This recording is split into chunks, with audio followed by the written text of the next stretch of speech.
बंसी विभूषित करां नवनीरदाभा पीतांबरा तरुणबिंबफलाधरुष्टा पूर्णेन्दु सुन्दरमुखादरविन्दनेत्रा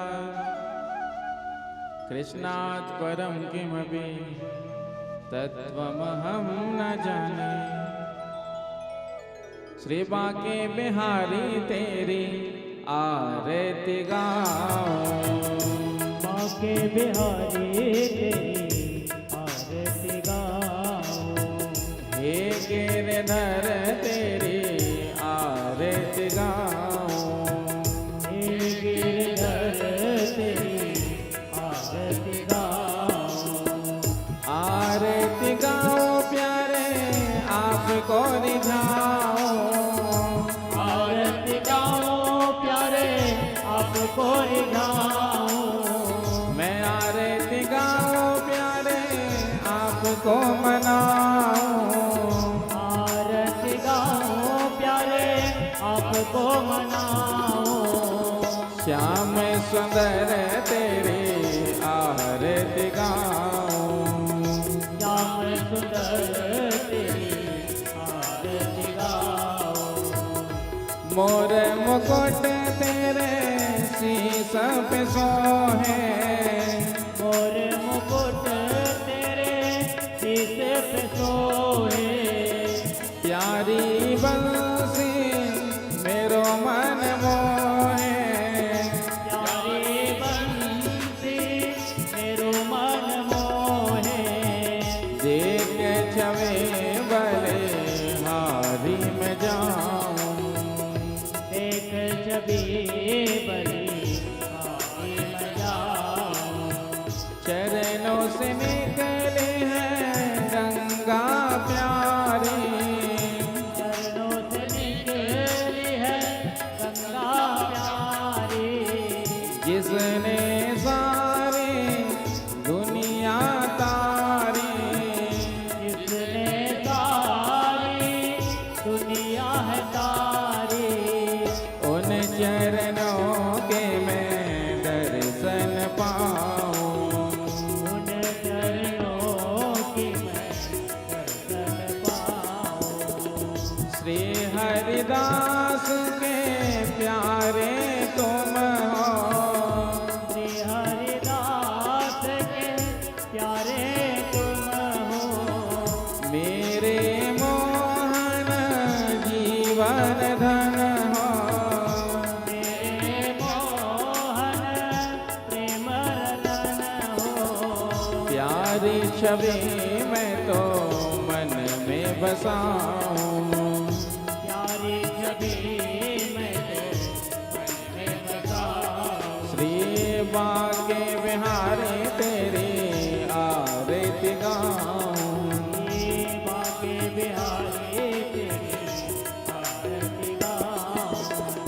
हे गिरधर तेरी आरती गाऊं, हे गिरधर तेरी आरती गाऊं।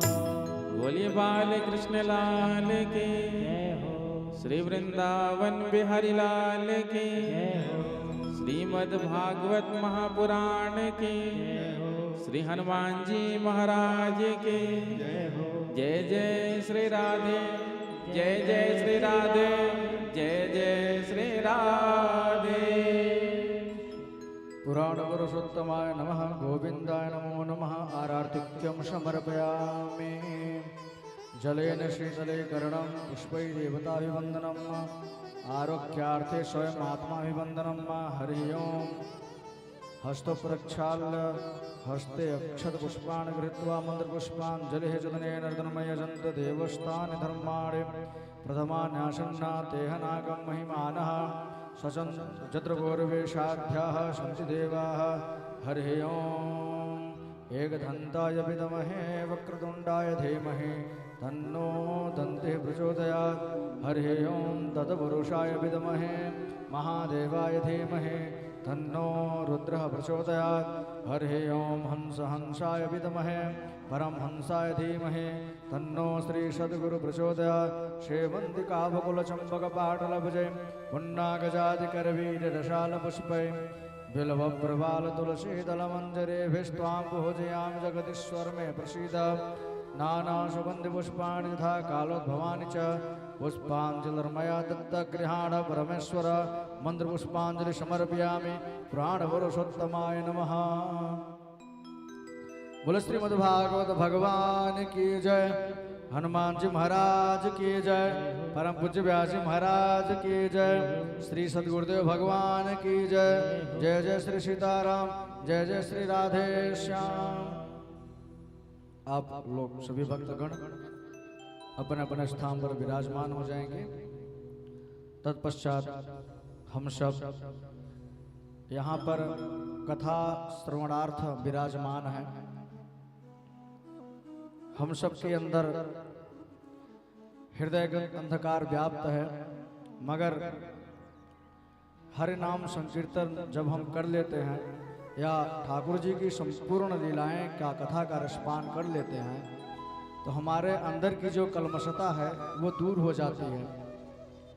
जैसे आप सब लोगों ने षष्ठ दिवस तक सुंदर यहाँ पे विराजमान होकर के सावधान होकर के हमारे विराजमान परम पूज्य व्यास जी महाराज जी के श्री मुख से आप सब लोगों ने यह सुंदर कथा रसपान कर रहे हैं। और कथा का समय हो चुका है। सब लोगों को नित्य हम सूचना देते रहते हैं। वैसे आज भी हम सबको बता रहे हैं कि हमारे व्यास जी महाराज मंचासीन हो चुके हैं। जहाँ तक हमारी आवाज़ जा रही है आप सब लोगों से निवेदन है अपने घर के कार्य को अपन नित्य क्रिया को पूर्ण करके निवृत्त करके आप कथा पंडाल में आवे, कथा स्थल में आवे। आज विश्राम दिवस है।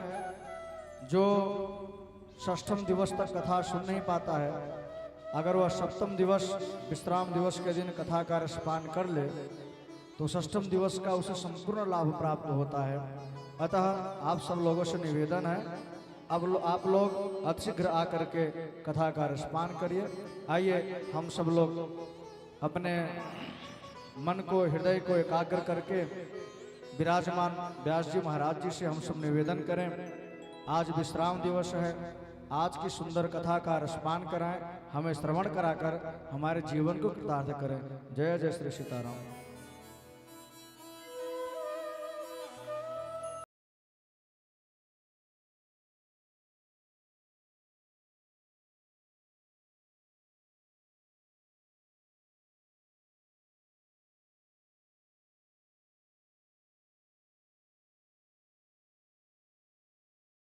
नमः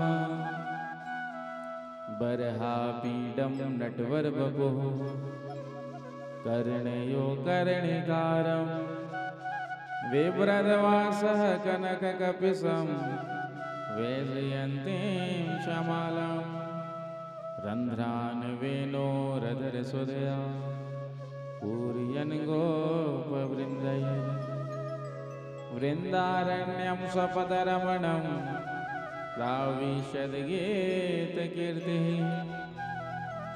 नारायणं नमस्कृत्य नरं चैव नरोत्तमं देवीं सरस्वतीं व्यासं ततो जयमुदीरये ध्येयं सदा परिभवग्नमभीष्टदोहं तीर्थास्पदं शिवविरंचिनुतं शरण्यं वृत्यार्तिहं प्रणतपालभवाब्धिपोतं वन्दे महापुरुषते चरणारविन्दं कृष्णत्वदीयपदपङ्कजपञ्जरान्ते अद्यैव मे विशतो मानसराजहंसः प्राणप्रयाणसमयकफवातभित्तये कण्ठावरोधनविधौ स्मरणं कुतस्ते अतुलितबलधामं हेमशैलाभदेहं धनुज्वन कृशानु ज्ञानी नाम अग्रगण्यम सकल गुण निधानम वानराणामधीशम रघुपति प्रिय भक्तम वाति जातम नमामि प्रणवौ पवन कुमार खलबन पावक ज्ञान गण जासु हृदयागार बसहि राम सर चाप धर श्री सीतानाथ समारंभा श्री रामानंदार्य मध्यमा अस्मदाचार्य पर्यंतां वंदे श्री गुरु परंपरा भक्त भक्ति भगवंत गुरु चतुर नाम बबु एक इनके पद वंदन किए तो नासत विघ्न अनेक श्री राधे मेरी स्वामिनी मैं राधे जुको दास जन्म जन्म मोहे दीजियो श्री वृंदावन को वास सब द्वारन को छाड़ के निम आयो तेरे द्वार अहो वृषभानु की लाडली नेक मेरी ओर निहार नेक मेरी ओर निहार नेक मेरी ओर निहार। बोली बाल कृष्ण लाल की श्री वृंदावन बिहारी लाल की श्रीमद् भागवत महापुराण की श्री हनुमान जी महाराज की जय जय श्री राधे जय जय श्री राधे जय जय श्री राधे। आइए श्रीमद् भागवत कथा के विश्राम दिवस की ओर बढ़ते हुए कथा में प्रवेश करने से पूर्व कुछ क्षणों के लिए बड़े प्रेम से भाव से अपने मन और वाणी को पवित्र करते हुए भगवान नाम का कीर्तन करें।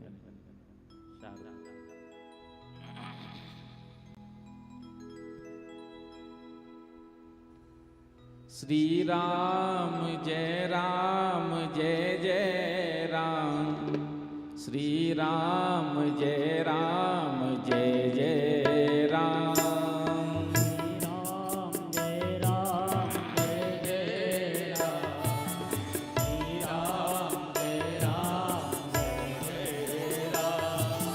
श्री राम जय जय राम श्री राम जय जय राम श्री राम जय जय राम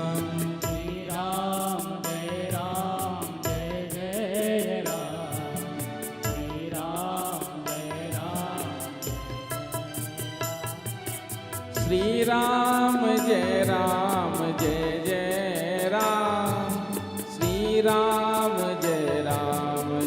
जय राम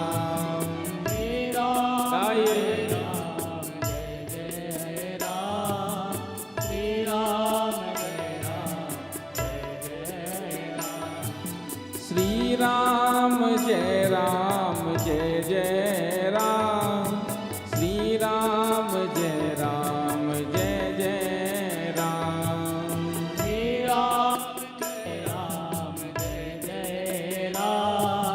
श्री राम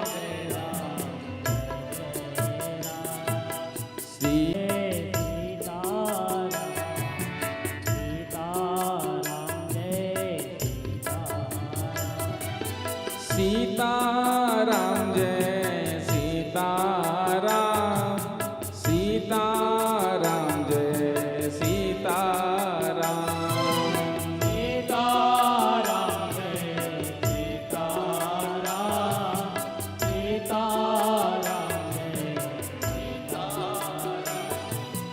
सीताराम जय सीताराम सीताराम जय सीताराम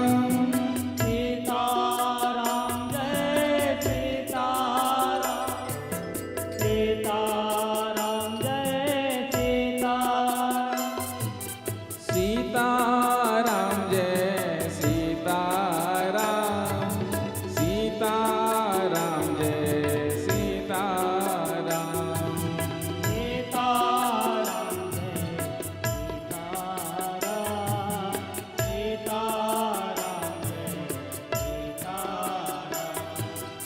सीताराम जय सीताराम, सीताराम जय सीताराम, सीताराम जय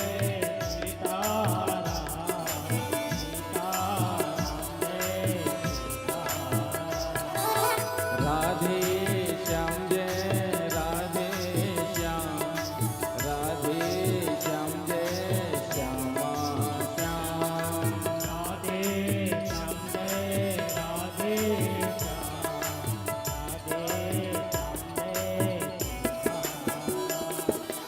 राधे श्याम जय राधे श्याम, राधे श्याम जय राधे श्याम, राधे श्याम जय राधे श्याम, राधे श्याम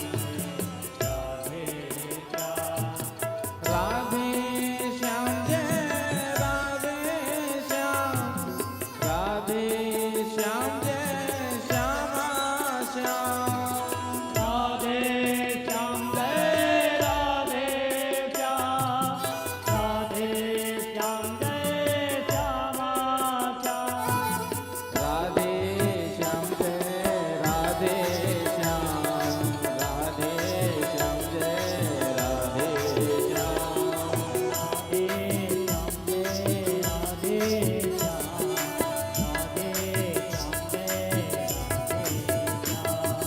श्री राम जय राम जय जय राम, श्री राम जय राम जय जय राम, श्री राम जय राम जय जय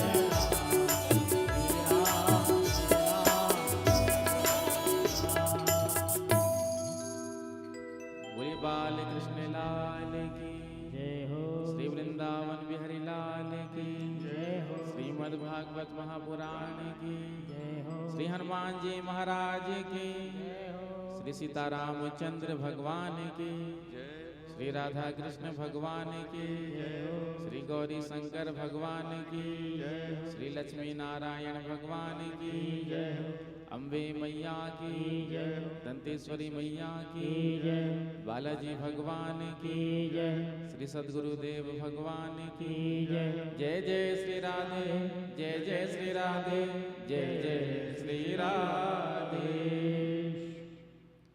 परम मंगल श्रीमद् भागवत महापुराण परमहंस संहिता वैष्णव संतों का परम धन उन आनंद कंद अनंत कोटि ब्रह्मांड नायक सर्वेश्वर सर्वाधिपति कुंज निकुंजेश्वर श्री राधा रमण बाधाहरण चिदाधार केवलाधार निर्विकार निर्विकल्प निरीह अकारण करना वर्णालय भक्त वांछा कल्पतरु श्री वृंदावन बिहारी के उन युगल चरणों में ध्यान करते हुए आप सभी को प्रभु के पावन चरित्रों का वर्णन करने जा रहे हैं। कथा में समुपस्थित समस्त भक्तवृंद, स्नेहमयी वात्सल्यमयी माताएं, आप सबके हृदय में विराजमान उन प्रभु को प्रणाम करते हुए सभी को सादर सप्रेम जय श्री कृष्णा, जय श्री राम, श्री राधे राधे राधे।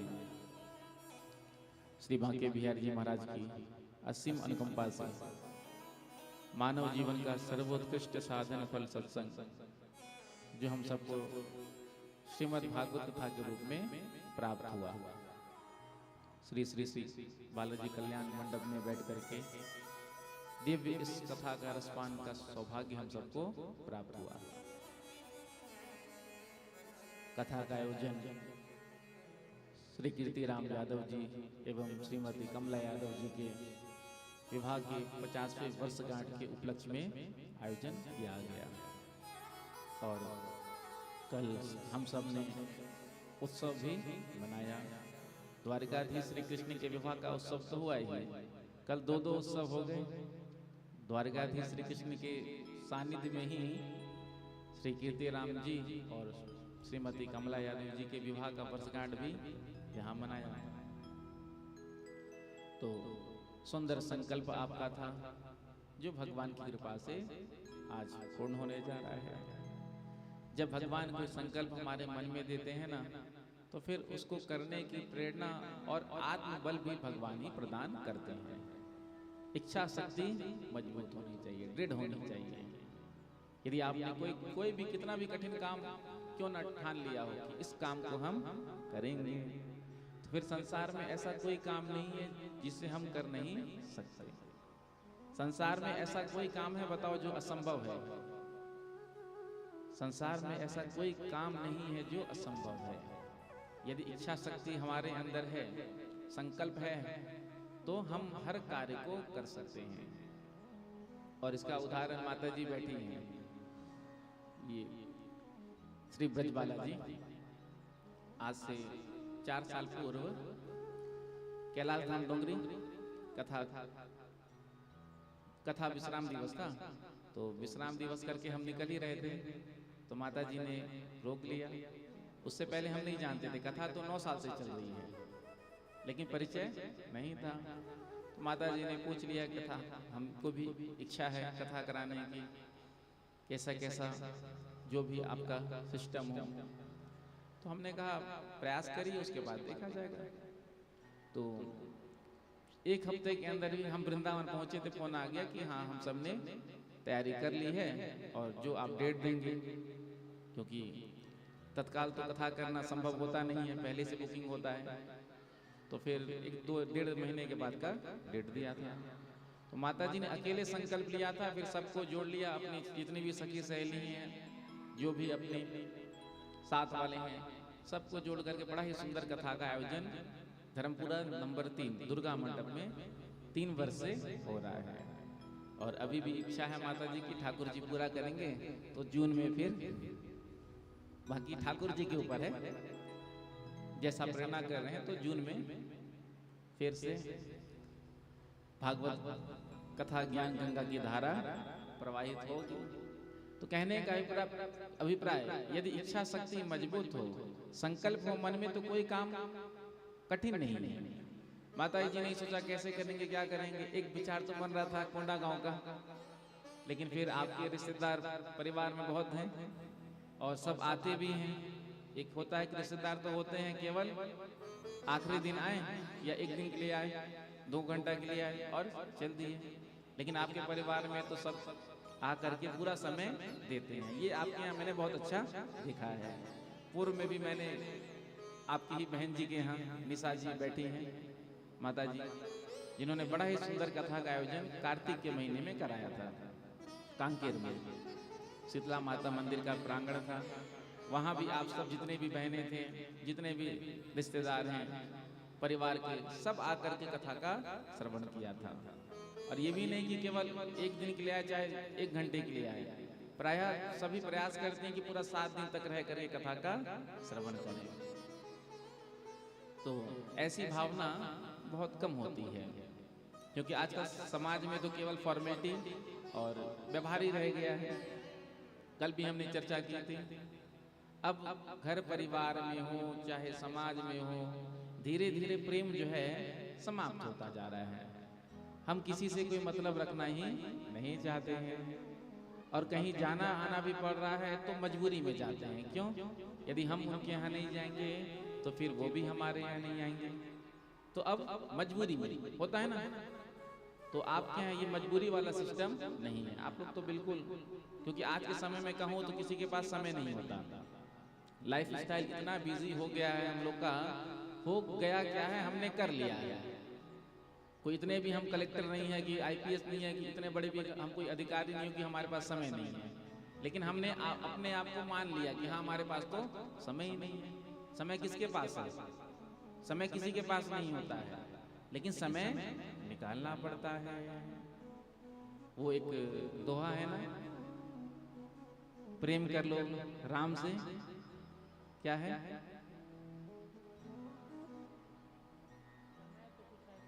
हाँ,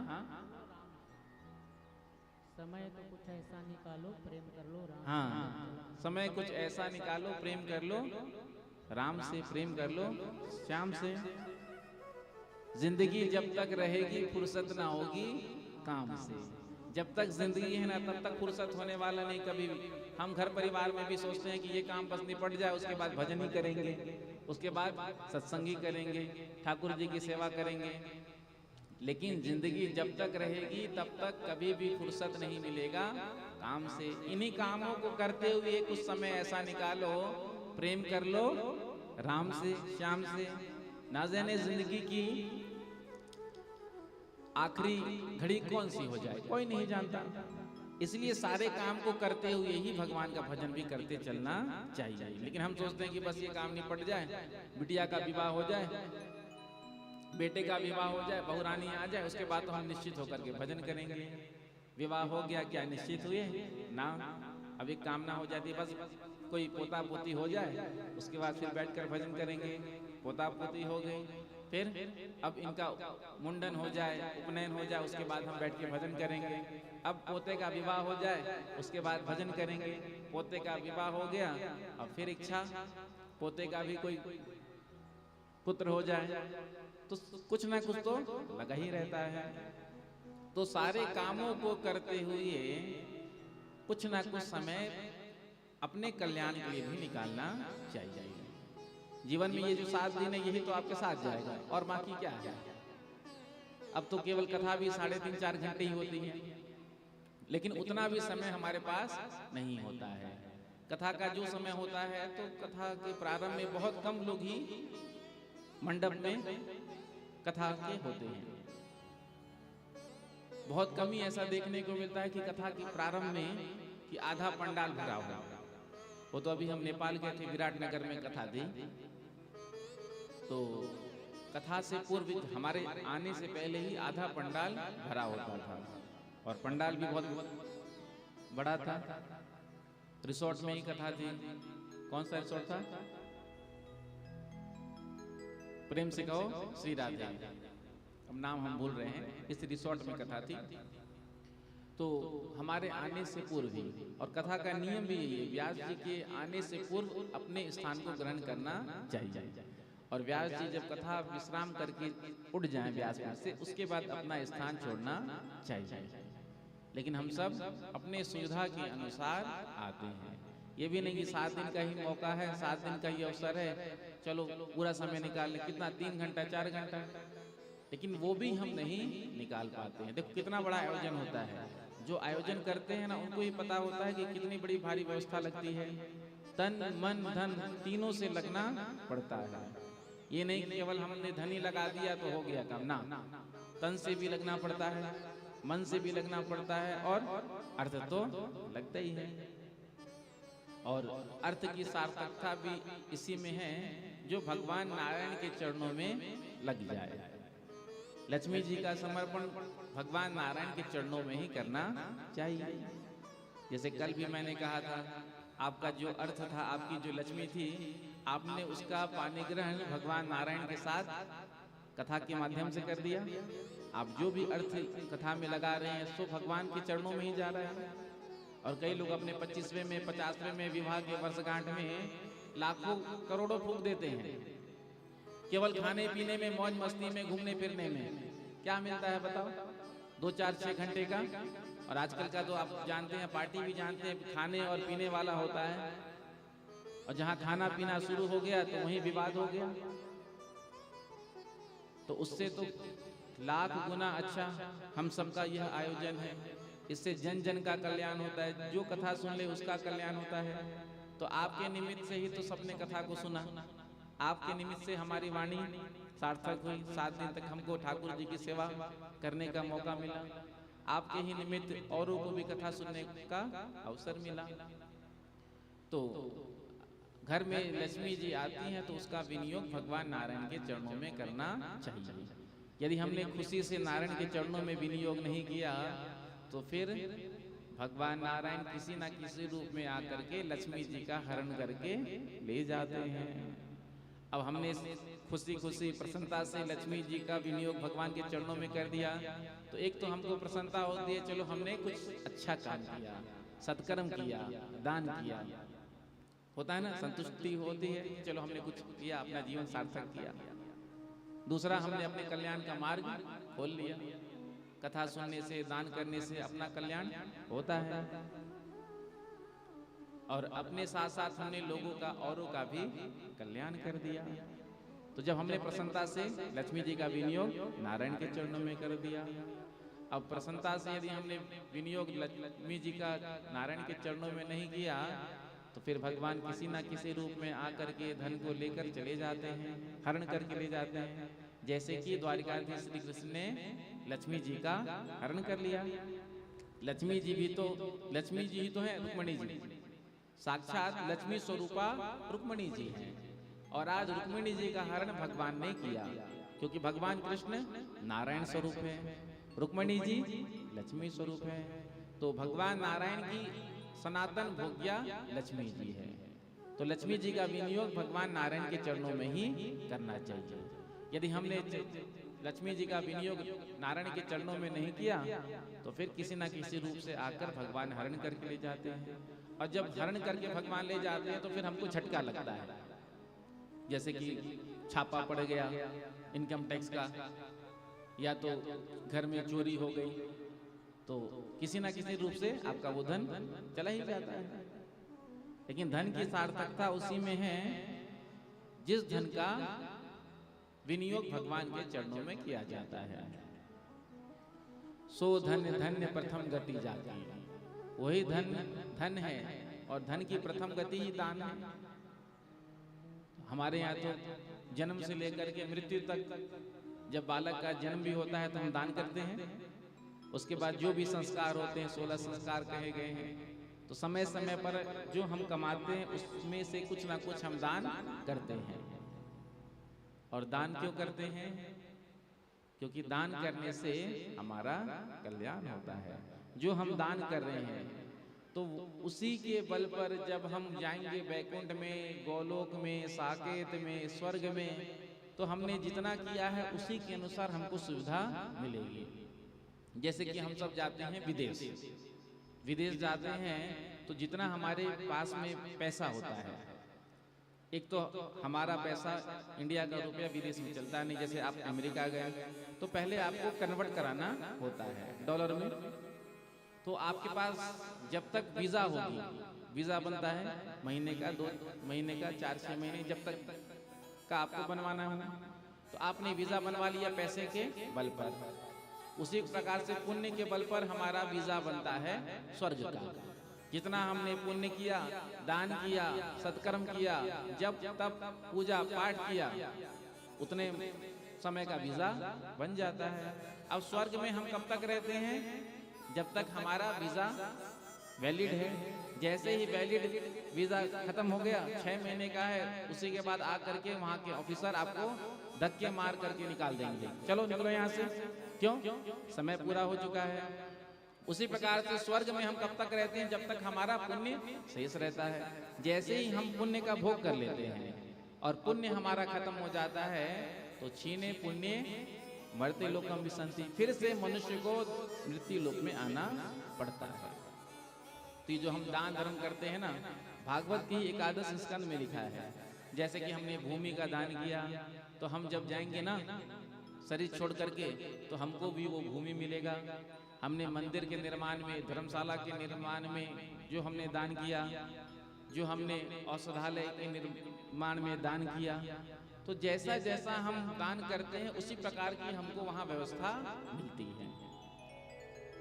तो उसी प्रकार से जो भी अपने मन में भाव होता है, क्योंकि जहाँ आपकी इच्छा हो, जहाँ आपकी श्रद्धा हो, श्रद्धा सबसे बड़ी बात होती है। जहाँ जिसमें आपकी श्रद्धा हो, जैसे आपकी श्रद्धा हो कथा आदि में, यज्ञ आदि में, तो अपने अर्थ का विनियोग यज्ञ आदि में करिए। आप कहते हैं हम तो भगवान को मानते ही नहीं, तो गरीबों की सेवा करिए, दीन दुखियों को, जो असहाय हैं, जो पैसे के अभाव में पढ़ नहीं पा रहे हैं, उनको आप अध्ययन कराइए। जो पैसे के अभाव में अपना इलाज नहीं करा पा रहे हैं, आप उनका इलाज करवा दीजिए।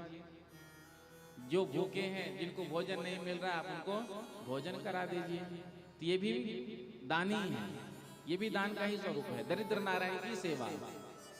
इससे भी भगवान बहुत प्रसन्न होते। ये नहीं केवल हमने मंदिर में जाकर गोलोक में जो दान कर दिया, पैसा रुपया डाल दिया, उसी से भगवान प्रसन्न हो जाए, ना ना।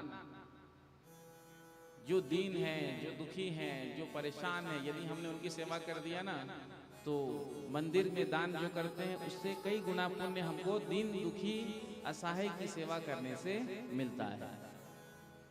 लेकिन हम लोग दान भी वहाँ करते हैं जहाँ पर हमारा नाम आए, नाम छपे, पेपर में, न्यूज़ में आए, बड़ी बड़ी जगहों में हम दान देना चाहते हैं, जहाँ पहले से ही पूरा भरा हुआ है, पैसे की कोई कमी है नहीं। जहाँ लक्ष्मी जी होती हैं वहाँ लक्ष्मी जी खूब आती हैं, ये भी होता है, और जहाँ कुछ नहीं होता है तो वहाँ लक्ष्मी जी भी नहीं आती है।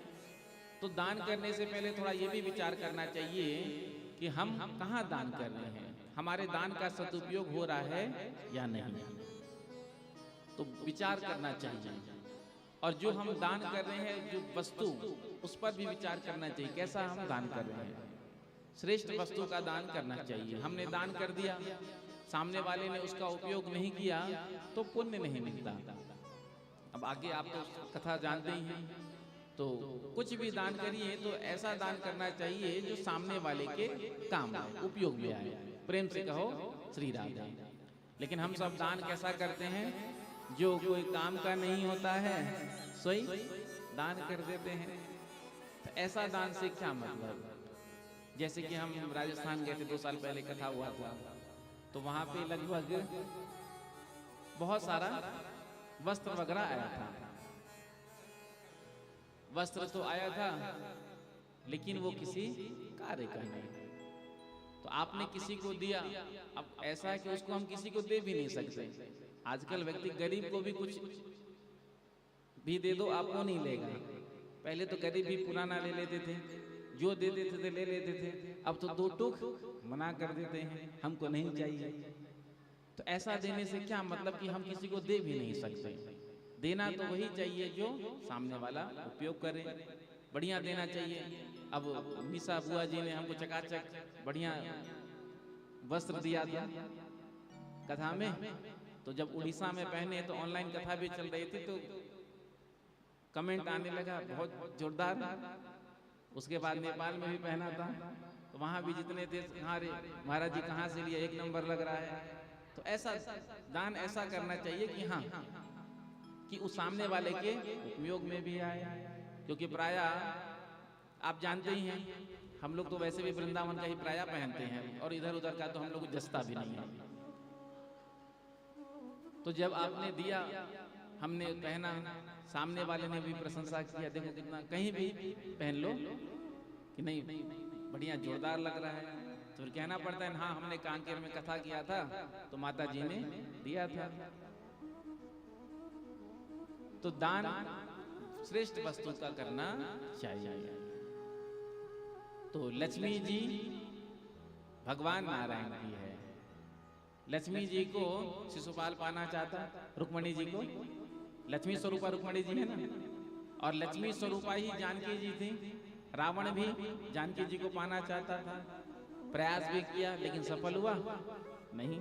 उसी प्रकार से शिशुपाल भी बारात लेकर आया, लक्ष्मी जी से पानी ग्रहण करना चाहता था, विवाह करना चाहता था, लेकिन भगवान नारायण की सनातन भोग्या लक्ष्मी जी है। आज शिशुपाल को भी खाली हाथ लौटना पड़ा।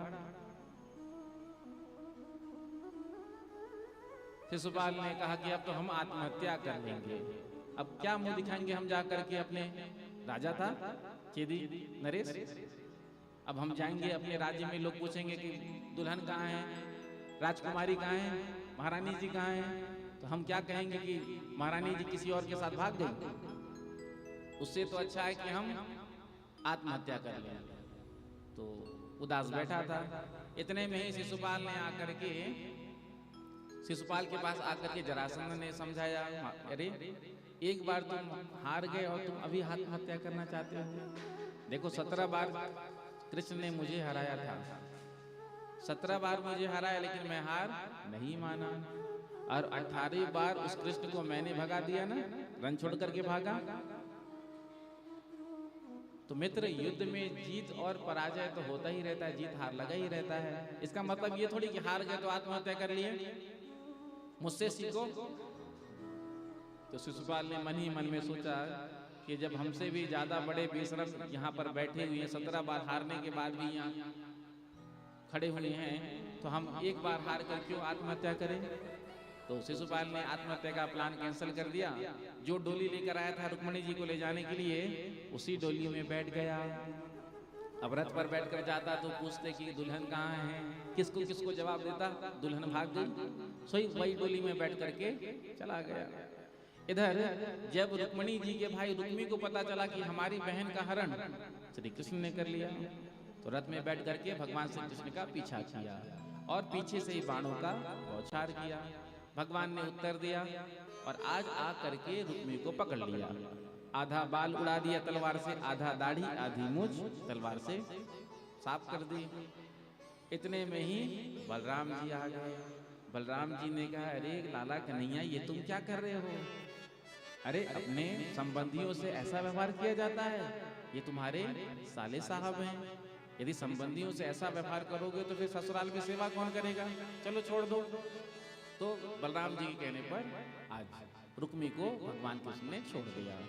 इधर रुक्मी ने निश्चय किया कि अब मैं कुंडनपुर नहीं जाऊंगा। इसने भोजकट नगर बसाया और उसी में रहने लगा। द्वारिकाधीश श्री कृष्ण रुक्मणी जी आज द्वारिका में आए और द्वारिका में विधि विधान के साथ विवाह हुआ। सब बड़े प्रेम से उत्सव मना रहे हैं। श्री सुखदेव जी कहते हैं, द्वारकायां भृदराजन महामोदः पुरोकसं रुक्मिण्या रमयोपेतं दृष्ट्वा कृष्णं श्रियापतिं। समय आगे बढ़ा। रुक्मिणी जी गर्भ धारण करती हैं और प्रथम पुत्र को जन्म देती है, जिनका नाम रखा जाता है प्रद्युम्न। ये प्रद्युम्न जी महाराज कामदेव के अवतार हैं। भगवान शिव ने कामदेव को भस्म किया था, तो कामदेव की पत्नी रति ने जाकर भोलेनाथ से प्रार्थना किया था। तो भगवान भोलेनाथ ने कहा था, भगवान श्री कृष्ण का जब प्राकट्य होगा ना, तो उनके पुत्र के रूप में तुम्हारे पति आएंगे। तो आज प्रद्युम्न जी महाराज का जन्म हुआ। 6 दिन के थे, सुतिका ग्रह से सम्रासुर ने हरण कर लिया, ले जाकर के आकाश से फेंक दिया नीचे। अब वो समुद्र में गिर गया बालक और दैववश उस बालक को एक मछली ने अपने मुख से निगल लिया, क्योंकि बड़े बड़े विशाल मछली भी होते हैं ना, कितने बड़े बड़े मछली, क्या क्या नाम होता है उनका। तो बड़े मछली ने निगल लिया।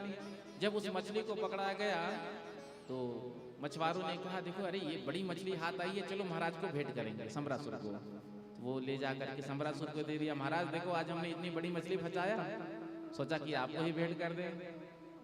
कहा ठीक है। रसोई में पहुंचा। जब उस मछली को काटा गया तो उससे जीवित बालक निकला। अब सबको देख करके बड़ा आश्चर्य हुआ, मछली के पेट से बालक निकला।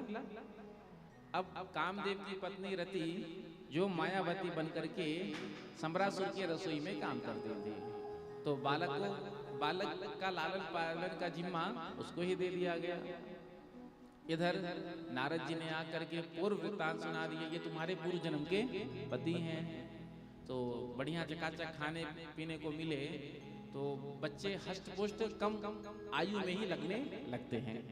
होता है ना, खाते पीते घर के हैं, और कई ऐसे होते हैं जो एकदम से उम्र बड़ा हो जाता है लेकिन फिर भी लगते कम के हैं। तो चकाचक खूब सेवा किया मायावती ने, खूब खिलाया पिलाया और प्रद्युम्न जी को जल्दी बड़ा कर दिया। प्रद्युम्न जी ने कहा, आपके भाव में हमको थोड़ा सा परिवर्तन लगता है। तो मायावती ने कहा, आप मेरे पूर्व जन्म के पति हैं, सम्रासुर ने आपका हरण कर लिया। जो सुना मेरे माता पिता से, इस दुष्ट ने मुझको अलग किया, अभी हम उसको दंड देंगे। तो माया नाम की विद्या सिखाया था मायावती ने, उसी विद्या के प्रभाव से जाकर के आज प्रद्युम्न जी ने सम्रासुर का उद्धार किया और आज अपनी पत्नी रति को लेकर के द्वारिका में आए। द्वारिका में आए तो जब रुक्मणी जी ने देखा तो रुक्मणी जी को लगा कृष्ण आ गए, क्योंकि प्रद्युम्न जी दिखने में बिल्कुल कृष्ण की तरह ही लगते थे। तो आज देख करके बड़ी अचंभित हो गई। जब पता चला कि ये कृष्ण नहीं, ये तो हमारे पुत्र हैं, तो आज अपने गोद में प्रद्युम्न जी को बिठा लिया और लाड़ प्यार करने लगे। इतने में ही भगवान श्री कृष्ण आए हैं। कृष्ण ने आकर के देखा कि ये रुक्मिणी जी के गोद में कौन है। पूछा, रुक्मिणी जी ने कहा, महाराज ये अपना खोया हुआ बालक है, अपना ही पुत्र है। भगवान ने कहा कि हमारा पुत्र है, क्या प्रमाण है? क्योंकि बड़े लोगों के नकली बेटा बेटी भी बन करके आ जाते हैं, जिसकी संपत्ति बहुत होती है। यदि बच्चा खो गया हो बचपन में, कोई होते हैं ना कि नकली पुत्र बन करके आ जाते हैं पैसे के लोभ में। तो आजकल नकली बच्चे भी बहुत घूमते रहते हैं। तो नारद जी ने आकर के बताया कि आपका ही पुत्र है। अब क्या भगवान को नहीं मालूम है? लेकिन भगवान तो लीला कर रहे हैं, प्रमाण दिला रहे हैं। नहीं तो फिर कल प्रजाजन प्रश्न उठाते। तो नारद जी ने आकर के जब कह दिया तो सब मान गए। प्रेम से कहो श्री राधे। माता जी भी आई हैं कथा सुनने के लिए। अभी इससे पहले जो हमारी कथा हुई थी हाउसिंग बोर्ड में, पिल्ले मैडम और मंगला जी, आप दोनों ने ही प्रयास किया और बहुत सुंदर हाउसिंग बोर्ड में कथा का आयोजन कराया। तो दोनों ने मिलकर ही हाँ फरवरी में माता जी स्वयं से कराएंगी और मार्च में ये कराएंगे। प्रेम से कहो श्री राधे। स्थान थोड़ा अलग अलग कर लेना, एक एक महीने के गैप में उसी स्थान में थोड़ा सा जमेगा नहीं ना। प्रेम से कहो श्री राधे। तो भगवत प्रेरणा से ये सब होता है। पिछले वर्ष इनके यहाँ कथा हुई थी, पर्सनल कराया था। फिर मन में हुआ कि हम हर वर्ष करें। तो जैसे माता जी ने अकेले वो ले लिया, सोई इन माता जी ने भी अकेले ही अपना भार ले लिया। भगवान की कृपा, प्रयास करना हमारा काम, उसके बाद तो ठाकुर जी पूरा करते हैं। तो बहुत सुंदर कथा का आयोजन कराया था। तो ऐसे ही एक दूसरे को प्रेरणा करना चाहिए, क्योंकि कथा में जब हम बैठते हैं ना, तो उस समय भाव की प्रधानता होती है। और कथा के समय तो सबको लगता है कि हम भी कथा का एक आयोजन कर लें। फिर जब कथा विश्राम हो जाता है, 2, 4, 10 दिन 20 दिन बीत जाता है, तो वो जोश ठंडा पड़ जाता है। प्रेम से कहो श्री राधे। वरना ऐसा कोई नहीं जो कथा में बैठा हो और उनके अंदर ये भावना है कि कथा हम भी ना कराएं। सबके अंदर भाव आता है। कृपा है भगवान की, कम से कम भाव भी तो आया ना कि हम भी कथा कराएं अपने नगर में, अपने ग्राम में, अपने घर में। इतनी भी बात आपके मन में आ गई, तो ये भी भगवान की बड़ी कृपा है। तो एक दूसरे को भी प्रेरणा देना चाहिए, क्योंकि प्रेरणा देने वाला भी पुण्य का ही भागी होता है। जैसे हमारे माध्यम से किसी ने कथा कराया, जैसे आपने किसी को कहा कि हाँ कथा कराना चाहिए, तो अब उन्होंने कथा का आयोजन किया। अब उस कथा को सुन करके जितने लोगों का पुण्य होगा, तो उसमें से आपको भी 10-10% पुण्य मिलेगा। प्रेम से कहो श्री राधे। इसलिए एक दूसरे से प्रेरणा करना चाहिए, कहना चाहिए, इससे सबका भला होता है। देखो कहीं सेल लगा हो साड़ी का और कम दाम में मिल रहा हो, माता पहुंच जाती है, तो जैसे ही जा करके देखती है अरे कम दाम में बढ़िया बढ़िया साड़ी मिल रहा है, तो सोई आकर के घर में सबसे पहले अपने सखी सहेलियों को और जितने भी अपने रिश्तेदार में हैं सबको फोन घुमाती है, देखो देखो बढ़िया सुंदर सेल लगा है और बहुत कम दाम में बढ़िया बढ़िया साड़ी मिल रहा है। होता है ना। और जो आपने कहा सबको, सोई सबके सब पहुंच गए आपके कहने पर। तो हम सबको भी स्वयं करना चाहिए और औरों को भी कराना चाहिए, तो इससे भी हम सबको पुण्य मिलता है। प्रेम से कहो श्री राधे।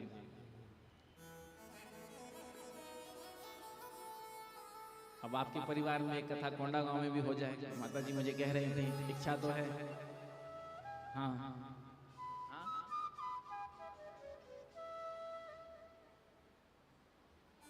क्या कहा? दिसंबर में। हाँ, तो आपके ही परिवार में कोंडा गांव में दिसंबर में कथा का आयोजन होने जा रहा है। तो उस कथा के लिए भी आप सबको निमंत्रण है। प्रेम से कहो श्री राधे। तो ऐसे ही हम सबको लगना चाहिए।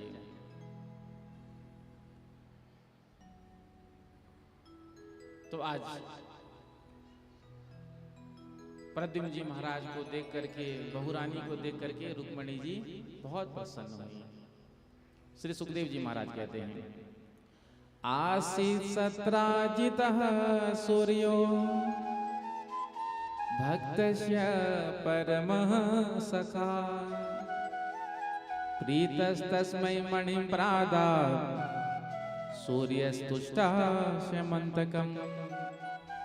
द्वारिका में एक राजा थे जिनका नाम था सत्राजित और सूर्य भगवान के भक्त थे। सूर्य भगवान ने इनको एक मणि दी थी। जब मणि को पहनकर द्वारिकाधीश की सभा में सत्राजित आए तो सभासद जो बैठे थे उन्होंने कहा, अरे ऐसा लगता है कि सूर्य भगवान आज प्रकट हो गए पृथ्वी पर, इतना तेज निकल रहा था मणि से। भगवान ने कहा, सूर्य भगवान प्रकट नहीं हुए हैं, ये तो सत्राजित थे, राजा हैं, जिन्होंने अपने गले में मणि धारण किया है। ये जो प्रकाश है, ये जो तेज है, मणि का है। जो आकर सत्राजित सभा में बैठे, सबने देखा, अरे जोरदार है मणि, खूब चमचमा रहा है। तो बगल में जो बैठा था उसने कह दिया, यदि ये मणि आप द्वारिकाधीश को दे दो तो उनके गले में तो चकाचक लगेगा, एक नंबर लगेगा। अब इस मणि से 8 बार सोना निकला करता नित्य प्रति। तो अब पैसे का लोभ, 8 बार मतलब 180 तोला लगभग 180 तोला। आज के डेट में कहूँ तो 1 लाख रुपए तोला तो सोना पहुंच ही गया है।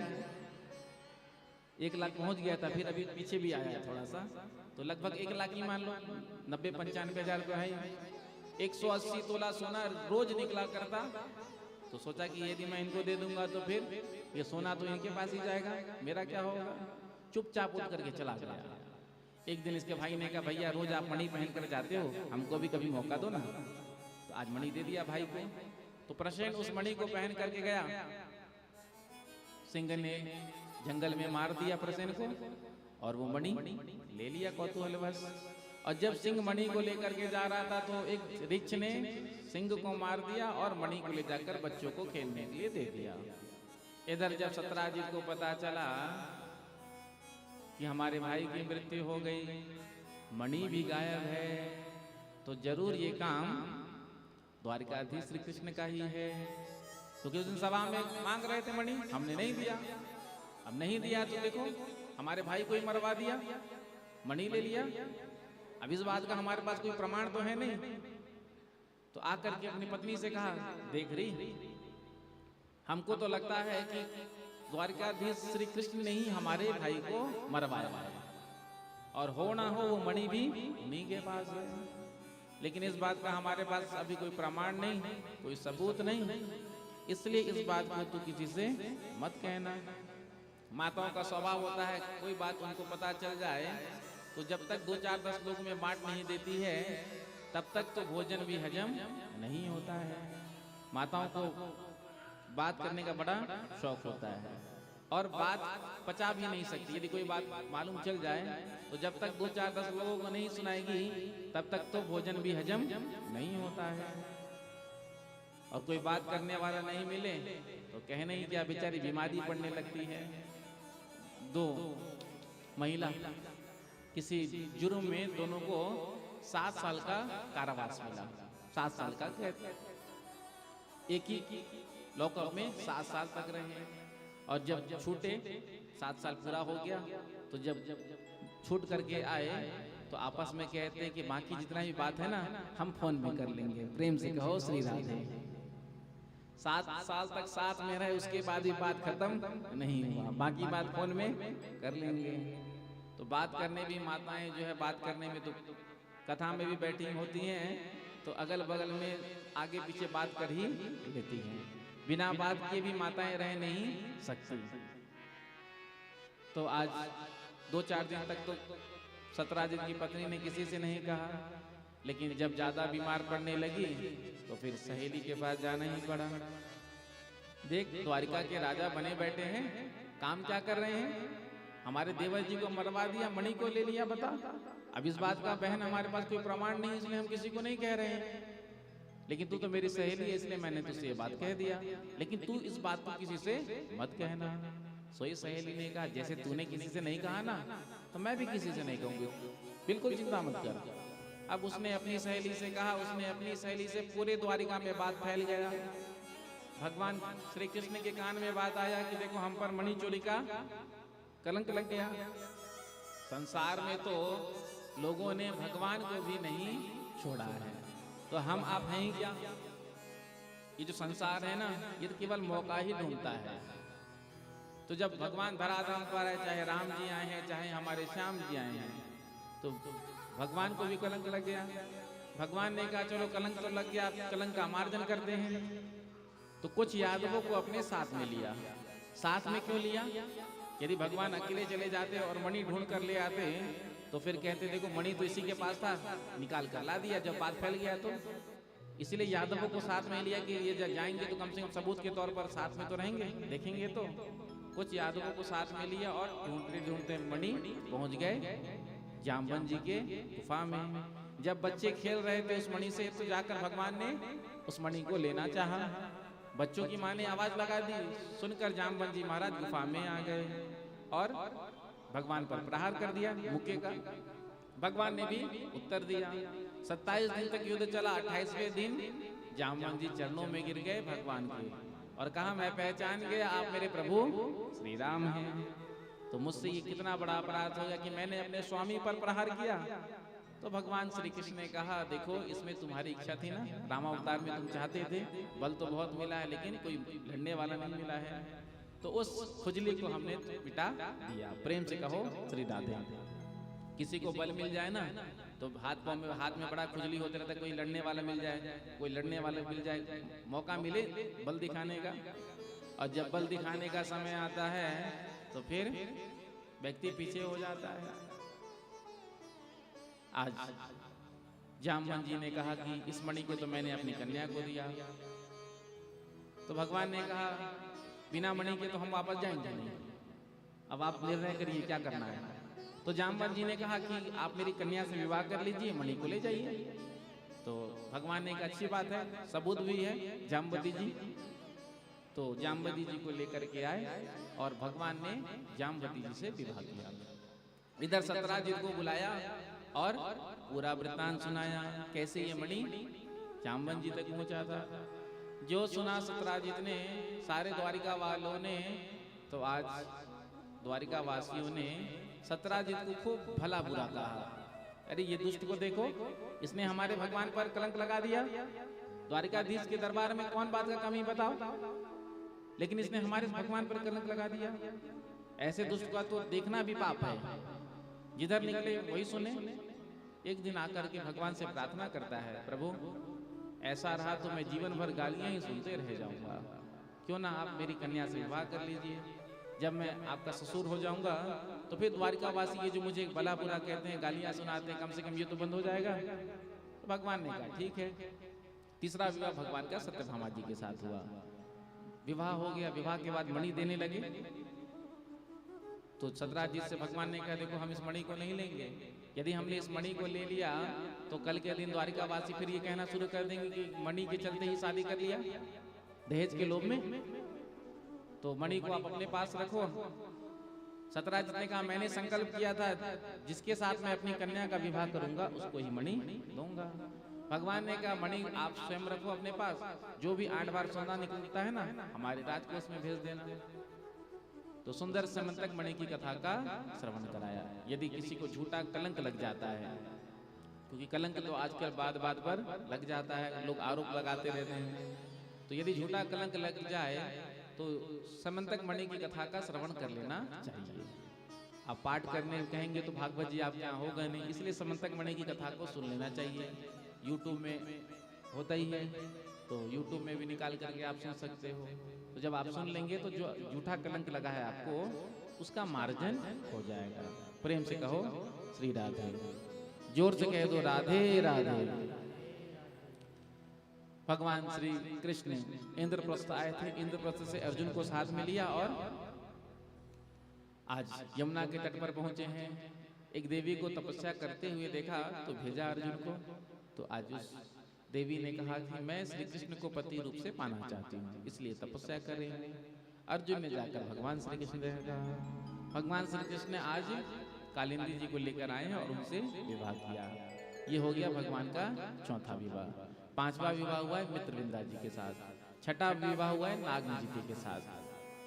कौशल देश के राजा नग्नजी जिनकी कन्या नागनजी थी। अब पिता ने अपनी बेटी के विवाह में एक शर्त रखा था, जो 7 बैल को एक रस्सी से नाथ लेगा, मैं अपनी कन्या का विवाह उसी वीर के साथ करूंगा। बड़े बड़े वीर आए, राजा आए, महाराजा आए, सबने प्रयास किया, सबने मुंह की खाई। तो भगवान श्री कृष्ण आए हैं और एक रस्सी से ही 7 बैलों को नाथा और नागनजीति को प्राप्त किया। 7वां विवाह भद्रा जी के साथ हुआ। ये भगवान की का 7वां विवाह है। 8वां विवाह लक्ष्मणा जी के साथ हुआ। मत्स्य भेदन करके भगवान ने प्राप्त किया था। 16,100 राजकन्याओं का हरण भौमासुर ने किया था। आज नारद जी ने आकर के भगवान श्री कृष्ण से कहा, ये जो भौमासुर है ये प्रजा को बड़ा परेशान कर रहा है। तो सत्यभामा को लिया है भगवान श्री कृष्ण ने और भौमासुर के राज्य में प्रवेश किया। इसने सुरक्षा व्यवस्था बड़ी तगड़ी बना करके रखी थी। जैसे सरहद पर हम सुरक्षा व्यवस्था बनाते हैं ना, उसी प्रकार से इसका सुरक्षा था। जैसे ही सुरक्षा व्यवस्था के पास पहुंचे हैं भगवान, तो सबसे पहले मुर नाम का दैत्य लड़ने के लिए आया। तो भगवान ने मुर नाम के दैत्य का उद्धार किया, तो नाम पड़ा मुरारी। बोलो मुरारी भगवान की। उसके बाद स्वयं भौमासुर आया लड़ने के लिए, दोनों तरफ से बाण चलने लगा। एक बाण भौमासुर का सत्यभामा जी को लग गया। सोई सत्यभामा जी ने कहा, प्रभु ये आप क्या कर रहे हैं, कब से खेल खेल रहे हैं, ये दुष्ट तो हमको ही मार रहा है, जल्दी से इसको मारो। तो आज भगवान का सुदर्शन प्रकट हुआ और भौमासुर का उद्धार हुआ। ये पृथ्वी का पुत्र था। भगवान ने पृथ्वी को वचन दिया था, जब तक तुम नहीं गाओगे तब तक हम तुम्हारे पुत्र को नहीं मारेंगे। तो पृथ्वी स्वरूपा ही सत्यभामा जी हैं। तो आज सत्यभामा जी ने जब कहा तो भगवान ने उद्धार किया।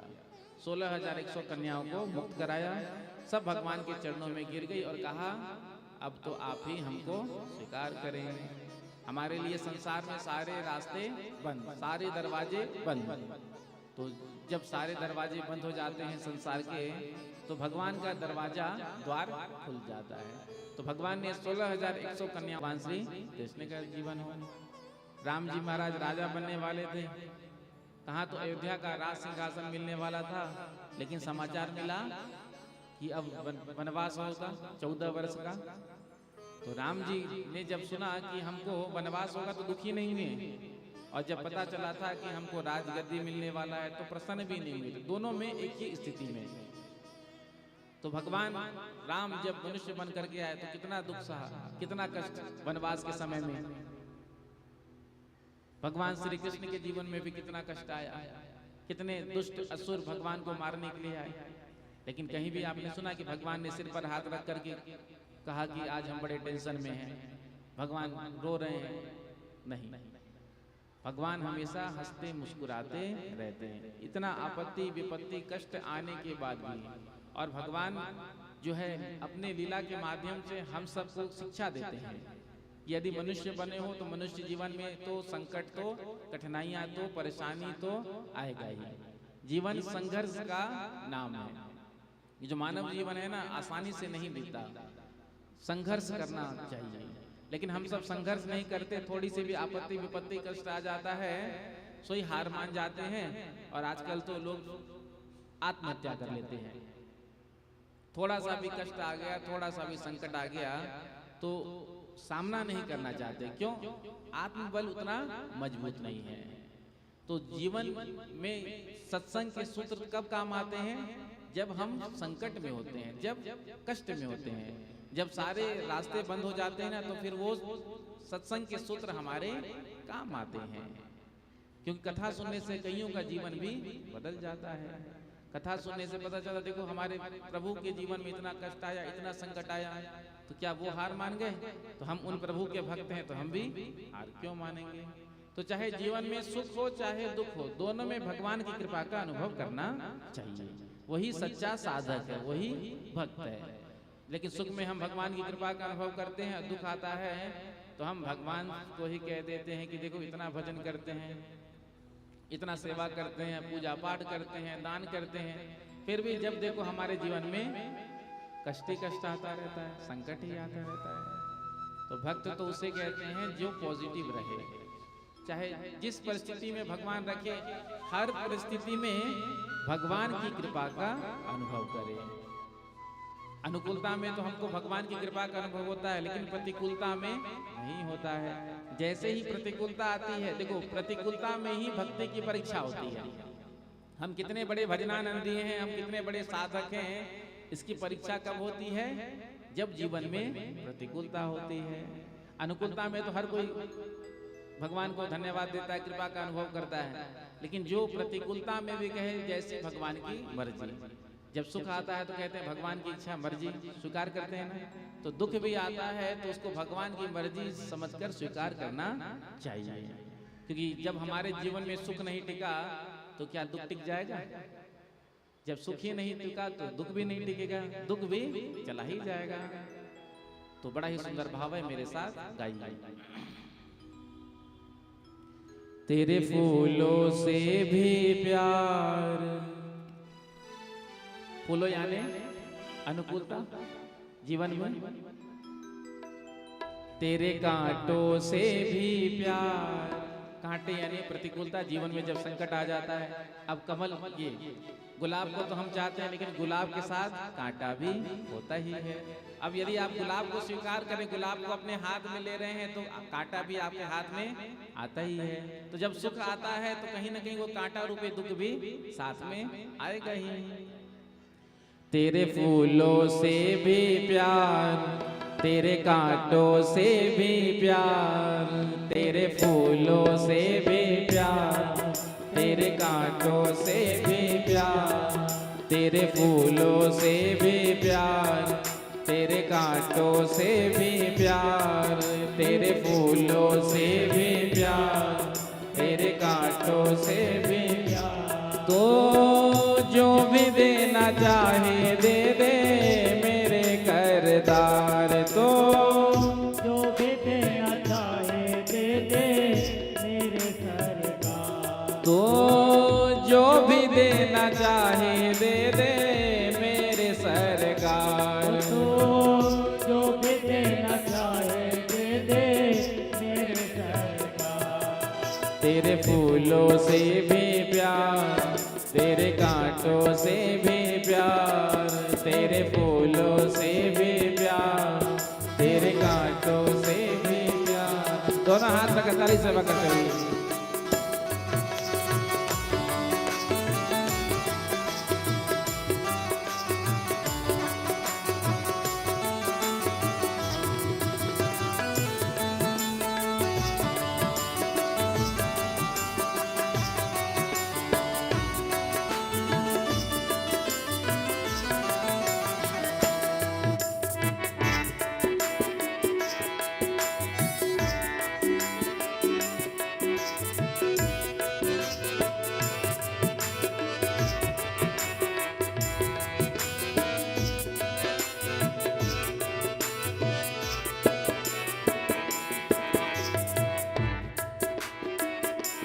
तेरी मर्जी में विधाता कोई छुपा बड़ा राज, तेरे मर्जी में विधाता कोई छुपा बड़ा राज, तेरी मर्जी में विधाता कोई छुपा बड़ा राज, तेरे मर्जी में विधाता कोई छुपा बड़ा राज। दुनिया चाहे हमसे रूठे तो ना होना नाराज, दुनिया चाहे हमसे रूठे तो ना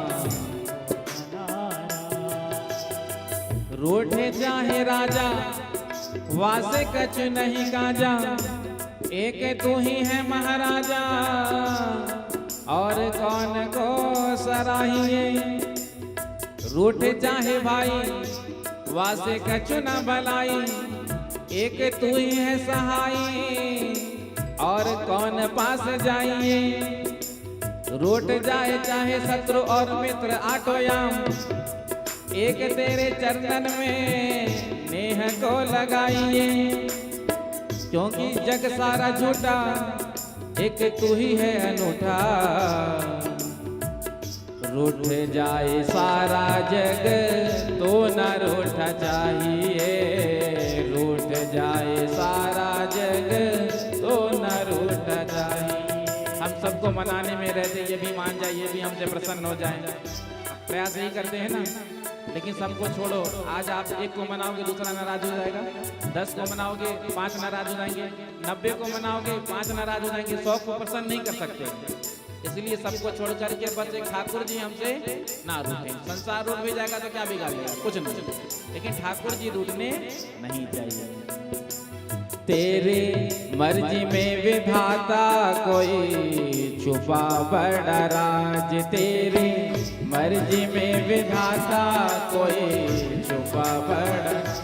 दुनिया चाहे हमसे रूठे तो ना होना नाराज, दुनिया चाहे हमसे रूठे तो ना होना। तुझे वंदन है बार बार, तुझे वंदन है बार बार, तुझे वंदन है बार बार, तुझे वंदन है बार बार। हमको कर ले स्वीकार, हमको कर ले स्वीकार, हमको कर ले स्वीकार, हमको कर ले स्वीकार। तो जो भी देना चाहे दे दे मेरे करतार, तो जो भी देना चाहे दे दे मेरे करतार। तेरे फूलों से भी प्यार, तेरे कांटों से भी प्यार, तेरे फूलों से भी प्यार, तेरे कांटों से भी प्यार। दोनों हाथ लगा ताली से करते हुए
हमको दोनों हैं पसंद तेरी धूप और छाँव, हमको दोनों हैं पसंद तेरी धूप, हमको दोनों हैं पसंद तेरी धूप और छाँव, हमको दोनों ही पसंद है तेरे धूप और छाँव। दाता किसी भी दिशा में ले चल जिंदगी की नाव, दाता किसी भी दिशा में ले चल जिंदगी की नाव, दाता किसी भी दिशा में ले चल जिंदगी की नाव, दाता किसी भी दिशा में ले चल जिंदगी की नाव। चाहे हमें लगा दे पार, चाहे हमें लगा दे पार, चाहे हमें लगा दे पार, चाहे हमें लगा दे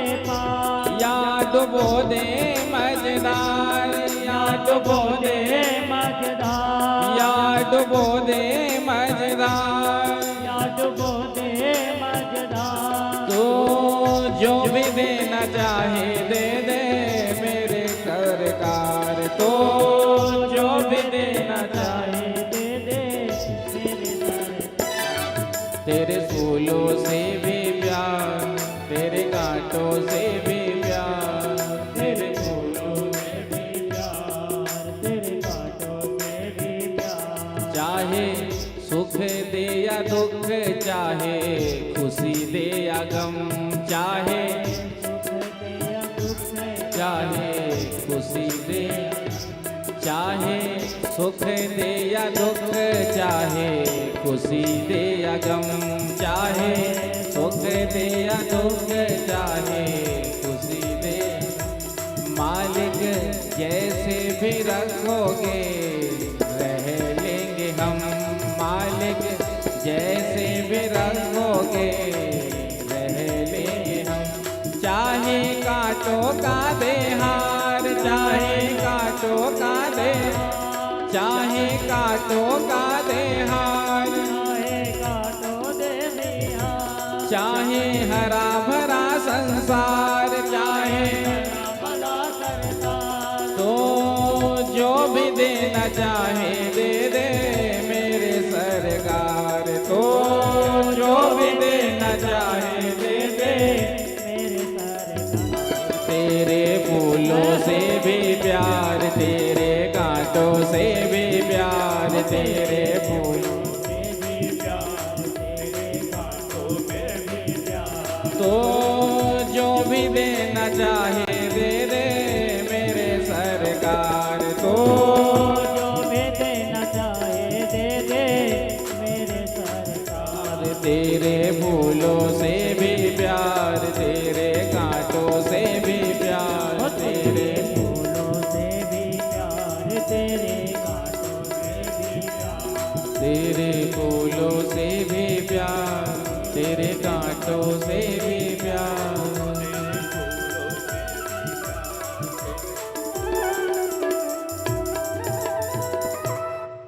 तो तेरे फूलों से भी प्यार, तेरे कांटों से भी प्यार। एक बार आप भी कह दीजिए, तेरे फूलों से भी प्यार। फूलों से प्यार कहना तो बहुत आसान है, लेकिन जो कह दे कांटों से भी प्यार, ये बड़ा कठिन है। तेरे फूलों से भी प्यार, तेरे कांटों से भी प्यार। आपकी आवाज ही नहीं निकल रही है, गा भी रहे हो कि केवल लिप्स हिला रहे हो? हाँ, कहो तेरे फूलों से भी प्यार, तो जो भी देना चाहे दे दे मेरे सरकार।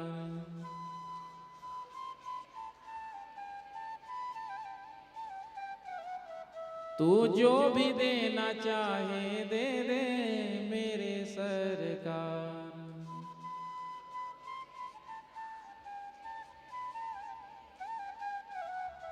हो तेरे फूलों से भी प्यार। तो संतों का जीवन देखो, कितनी प्रतिकूलता होती है, उसके बाद भी भगवान की कृपा का ही अनुभव करते हैं। चाहे सुख हो उनके जीवन में, चाहे दुख हो, भगवान की कृपा का अनुभव करते हैं। लेकिन सुख में हम भगवान की कृपा का अनुभव करते हैं, भगवान की चकाचक कृपा है। लेकिन जब दुख आ जाता है जीवन में, तो फिर उस कृपा का अनुभव होने नहीं लगता। तो भक्ति की परीक्षा कब होती है? प्रतिकूलता में, दुख के समय में, संकट के समय में। क्योंकि संकट के समय में, दुख के समय में फिर जैसे कहते हैं ना, जो अपने होते हैं वो धीरे धीरे नाव छोड़ करके जाने लगते हैं। तो दुख के समय में साथ देने कौन आता है? भगवान। इसलिए भगवान की कृपा का अनुकूलता और प्रतिकूलता दोनों में ही अनुभव करना चाहिए। और इतने बड़े परिवार में भगवान हमेशा हंसते मुस्कुराते रहते थे, और हमको भी शिक्षा देते हैं कि हम सबको भी हमेशा हंसते मुस्कुराते रहना चाहिए। लेकिन कई लोग तो कथा में भी आते हैं, उसके बाद भी मुस्कुराते नहीं हैं। प्रेम से कहो श्री राधे। आपने भी देखा होगा, क्योंकि कथा में कुछ प्रसंग ऐसे भी विनोद के आते हैं जिसमें हंसी तो आ ही जाए, लेकिन कई लोग ऐसे प्रसंग को सुनकर भी नहीं हंसते हैं। अब एक दो तो हमने यही देखा, नाम नहीं बताएंगे। प्रेम से कहो श्री राधे। मतलब हंसी आता ही नहीं है, मानो कि सारा दुख सारा संकट दुनिया का उन्हीं के ऊपर है। अरे कथा में नहीं हंसोगे, सत्संग में नहीं हंसोगे तो कहाँ हंसोगे बताओ। घर परिवार में तो, संसार में तो केवल रोना ही है। एक कथा सत्संग ही ऐसा होता है जहाँ जाकर के व्यक्ति हंस सकता है।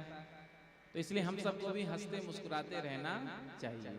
आजकल तो हंसने का भी क्लास लोग लेते हैं, जैसे पहले ट्यूशन क्लास होता था ना, उसी प्रकार से लाफिंग क्लास, जहाँ जाकर के लोग केवल हंसते ही हैं। हंसना स्वास्थ्य के लिए, शरीर के लिए लाभदायक होता है, इसलिए हंसते मुस्कुराते रहना चाहिए। श्री सुखदेव जी कहते हैं, प्रद्युम्न जी का दूसरा विवाह रुक्मी की कन्या रुक्मवती के साथ हुआ। प्रद्युम्न जी के पुत्र अनिरुद्ध का विवाह रोचना के साथ हुआ, रुक्मी की कन्या। भगवान बारात लेकर के भोज कर गए हैं। इधर तो सुंदर विवाह संस्कार हो रहा था संपन्न, इधर रुक्मी ने बलराम जी को पकड़ लिया और कहा कि तुम हमारे साथ चौसर खेलो, जुआ। अब इधर विवाह के मंत्र पढ़े जा रहे हैं, वेद का मंत्र बोला जा रहा है और इधर जुआ खेला जा रहा है। इस जुए में बार बार बलराम जी जीत रहे हैं, लेकिन रुक्मी कहता है कि तुम हार रहे हो। रुक्मी के जितने मित्र हाँ में हाँ मिलाते, इस द्वैत क्रीड़ा में तो रुक्मी की जीत हुई है। इतने में ही आकाशवाणी ने कहा, तदा ब्रवीन्न भोवाणी बले नैव जितो ग्लह। इस द्वैत क्रीड़ा में बलराम जी विजयी हुए हैं। जो आकाशवाणी को सुना तो बलराम जी ने कहा रुक्मी से, क्यों कहो, मानोगे कि नहीं आप, क्योंकि आकाशवाणी मिथ्या हो नहीं सकती। रुक्मी ने कहा जुआ खेलना राजा महाराजाओं का राजसी ठाठ होता है, तुम क्या जानो, जंगली लोग, वन में रहने वाले, नदी पोखरा का पानी पीने वाले, गैया के पीछे हुओ करके डोलने वाले, ये जुआ खेलना राजा महाराजाओं का ठाठ होता है, तुम क्या जानो। जो इतना कहा, आज बलराम जी को क्रोध आ गया। बलराम जी ने हल लिया, गले में फंसाया और ऊपर से मूसल का प्रहार किया। सोई रुक्मी का अंत हो गया। अब तो इतना सुंदर यहाँ उत्सव मन रहा था विवाह का, सब ठंडा पड़ गया। क्यों? अब कन्या के पिता को ही बलराम जी ने मार दिया, समाप्त कर दिया। तो भगवान ने कुछ नहीं कहा, भगवान मौन हो गए। श्री सुखदेव जी कहते हैं, एक बाणासुर नाम का असुर, जिसके पास 1000 हाथ थे, 1000 हाथ से मृदंग बजाया, भगवान से प्रसन्न हुए, वरदान मांगने को कहा। तो कहा कि आप मेरी नगरी की रक्षा करें। वरदान तो दे दिया। अब वरदान मिलने के बाद आज भगवान शिव के सामने ताल ठोकने लगा। कहा कि वरदान तो बहुत मिला है, लेकिन कोई लड़ने वाला आज तक नहीं मिला, आप मुझसे लड़िए। तो भगवान भोलेनाथ ने कहा, हमारे भी भक्त ऐसे होते जो हमसे ही वरदान लेकर के हमसे ही लड़ते हैं। कहा, देख तेरे महल के ऊपर जो ध्वजा लहरा रही है, जिस दिन ये ध्वजा टूट कर गिर जाएगी, उस दिन मेरे जैसे किसी बलवान से तेरा युद्ध होगा। रोज सुबह उठ करके बाणासुर सबसे पहले महल की ध्वजा को देखता, कब ये ध्वजा गिरे, कब मेरा किसी से युद्ध हो। इसकी कन्या थी जिसका नाम था उषा। उषा ने भगवान के पौत्र अनिरुद्ध का दर्शन स्वप्न में किया। जो स्वप्न में अनिरुद्ध का दर्शन किया, तो जब स्वप्न टूटा तो अपनी सहेली चित्रलेखा से वर्णन किया, आज मैंने स्वप्न में बड़े ही सुंदर राजकुमार का दर्शन किया है, बड़ा ही सुंदर था वो, मैं तो उसके बिना अब रह ही नहीं सकती, वो तो मुझे चाहिए। अब चित्रलेखा ने सुंदर सुंदर चित्र बनाना प्रारंभ किया। जब भगवान श्री कृष्ण का चित्र बनाया तो कहा कुछ ऐसा ही वो राजकुमार था। फिर जब प्रद्युम्न जी का बनाया, फिर अनिरुद्ध का बनाया, तो कहा हाँ यही वो राजकुमार है जिसका मैंने स्वप्न में दर्शन किया। सखी मैं इसके बिना तो रह ही नहीं सकती, अब तो तू ही कुछ कर। तो चित्रलेखा सुंदर सुंदर विद्या जानती थी। आज चित्रलेखा गई द्वारिका में, द्वारिका से भगवान के पौत्र अनिरुद्ध का अपहरण कर लिया, किडनैप, सोते हुए पलंग सहित उठा लिया और बाणासुर के राज्य में उषा के कमरे में ला करके स्थित कर दिया। अब दोनों बढ़िया रहते थे साथ में। इधर एक दिन बाणासुर का मंत्री गुजर रहा था। जैसे ही गुजर रहा था तो किसी पुरुष की आवाज को सुना उषा के कमरे से, तो जाकर के बाणासुर से कहा महाराज हमको तो लगता है कन्या दूषित हो गई है। बाणासुर ने कहा कैसे? अरे महाराज हम आज गुजर रहे थे तो हमने किसी पुरुष की आवाज को सुना कक्ष से। तो जैसे ही बाणासुर ने आकर के दरवाजा को तोड़ा तो दोनों आपस में बैठ करके बातें कर रहे थे। जो देखा अनिरुद्ध को बाणासुर ने सोई आज कारागार में बंद करवा दिया। जब नारद जी के माध्यम से भगवान श्री कृष्ण को समाचार मिला कि हमारे पौत्र अनिरुद्ध को बाणासुर ने कारागार में बंद कर दिया है, तो भगवान श्री कृष्ण बलराम जी के साथ अपने पौत्र अनिरुद्ध को छुड़ाने के लिए आया। भगवान शिव ने वरदान दिया था ना कि मैं तेरे नगरी की रक्षा करूंगा। तो जैसे ही भगवान श्री कृष्ण आए हैं तो भगवान भोलेनाथ ने मोर्चा संभाल लिया। अब एक और भगवान भोलेनाथ, एक और भगवान श्री कृष्ण, आपस में आज दोनों का युद्ध होने लगा। इधर भगवान ने जृंभानास्त्र का प्रयोग किया, भगवान भोलेनाथ को जम्हाई आने लगी। जो भगवान भोलेनाथ को जम्हाई आना स्टार्ट हुआ, सोई भगवान का सुदर्शन प्रकट हुआ और भुजाओं को काटना शुरू किया। बाणासुर के 4 भुजा जब बचे थे तब भगवान भोलेनाथ की मूर्छावस्था दूर हुई। और जब मूर्छावस्था दूर हुई तो देखा शिष्य के हाथ कट रहे हैं, 1000 हाथ थे, केवल 4 शीश बचे।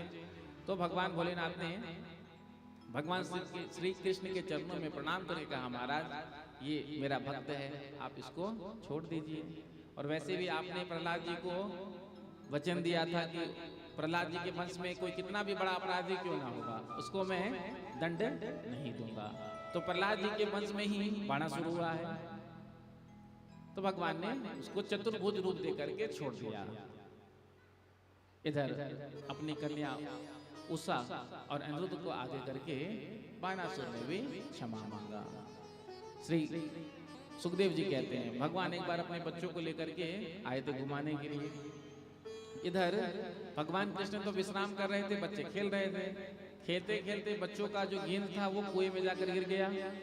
जैसे ही बच्चों ने जाकर कुएं में देखा बड़ा भारी गिरगिट रहता, सोई आज जाकर के अपने पिता से कहा।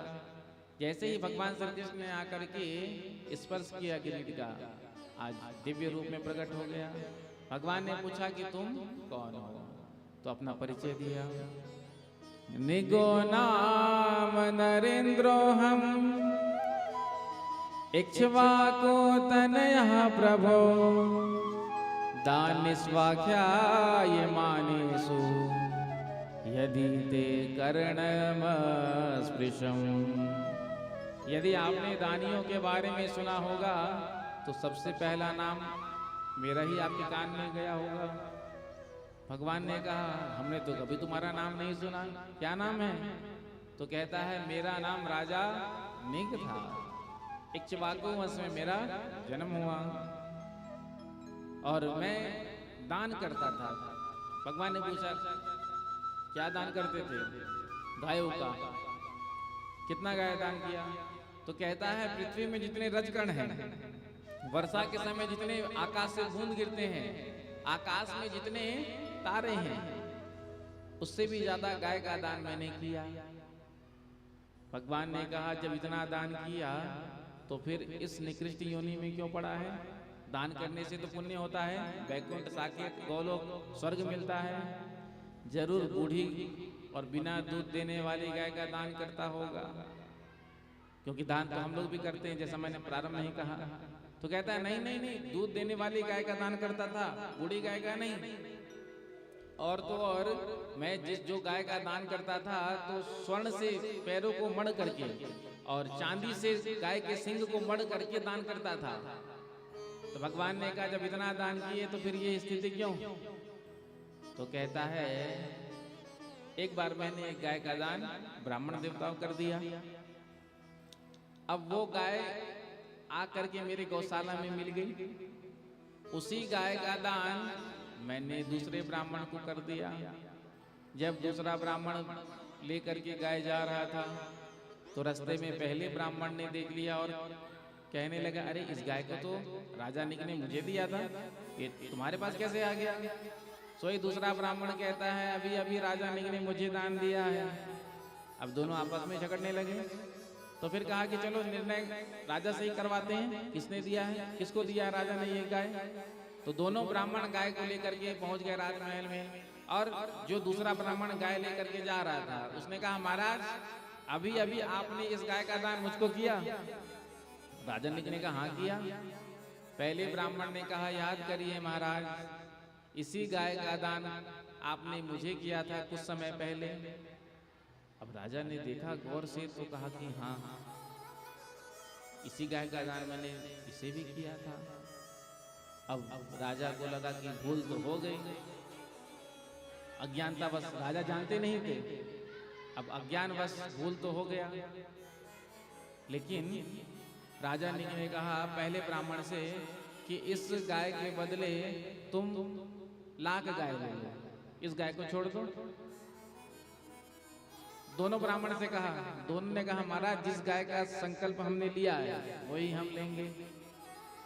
तो दोनों ब्राह्मणों ने कहा कि जिस गाय का दान का संकल्प आपने लिया है हम तो वही गाय लेंगे।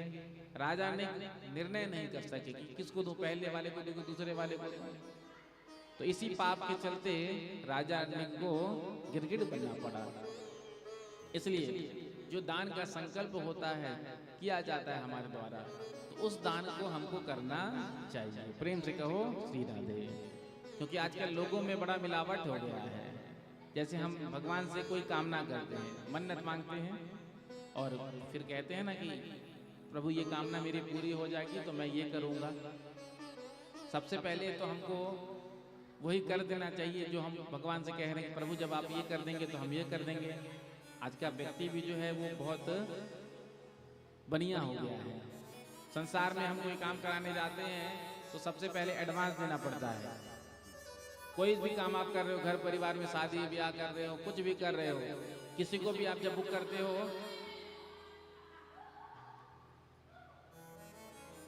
प्रेम से कहो श्री राधे।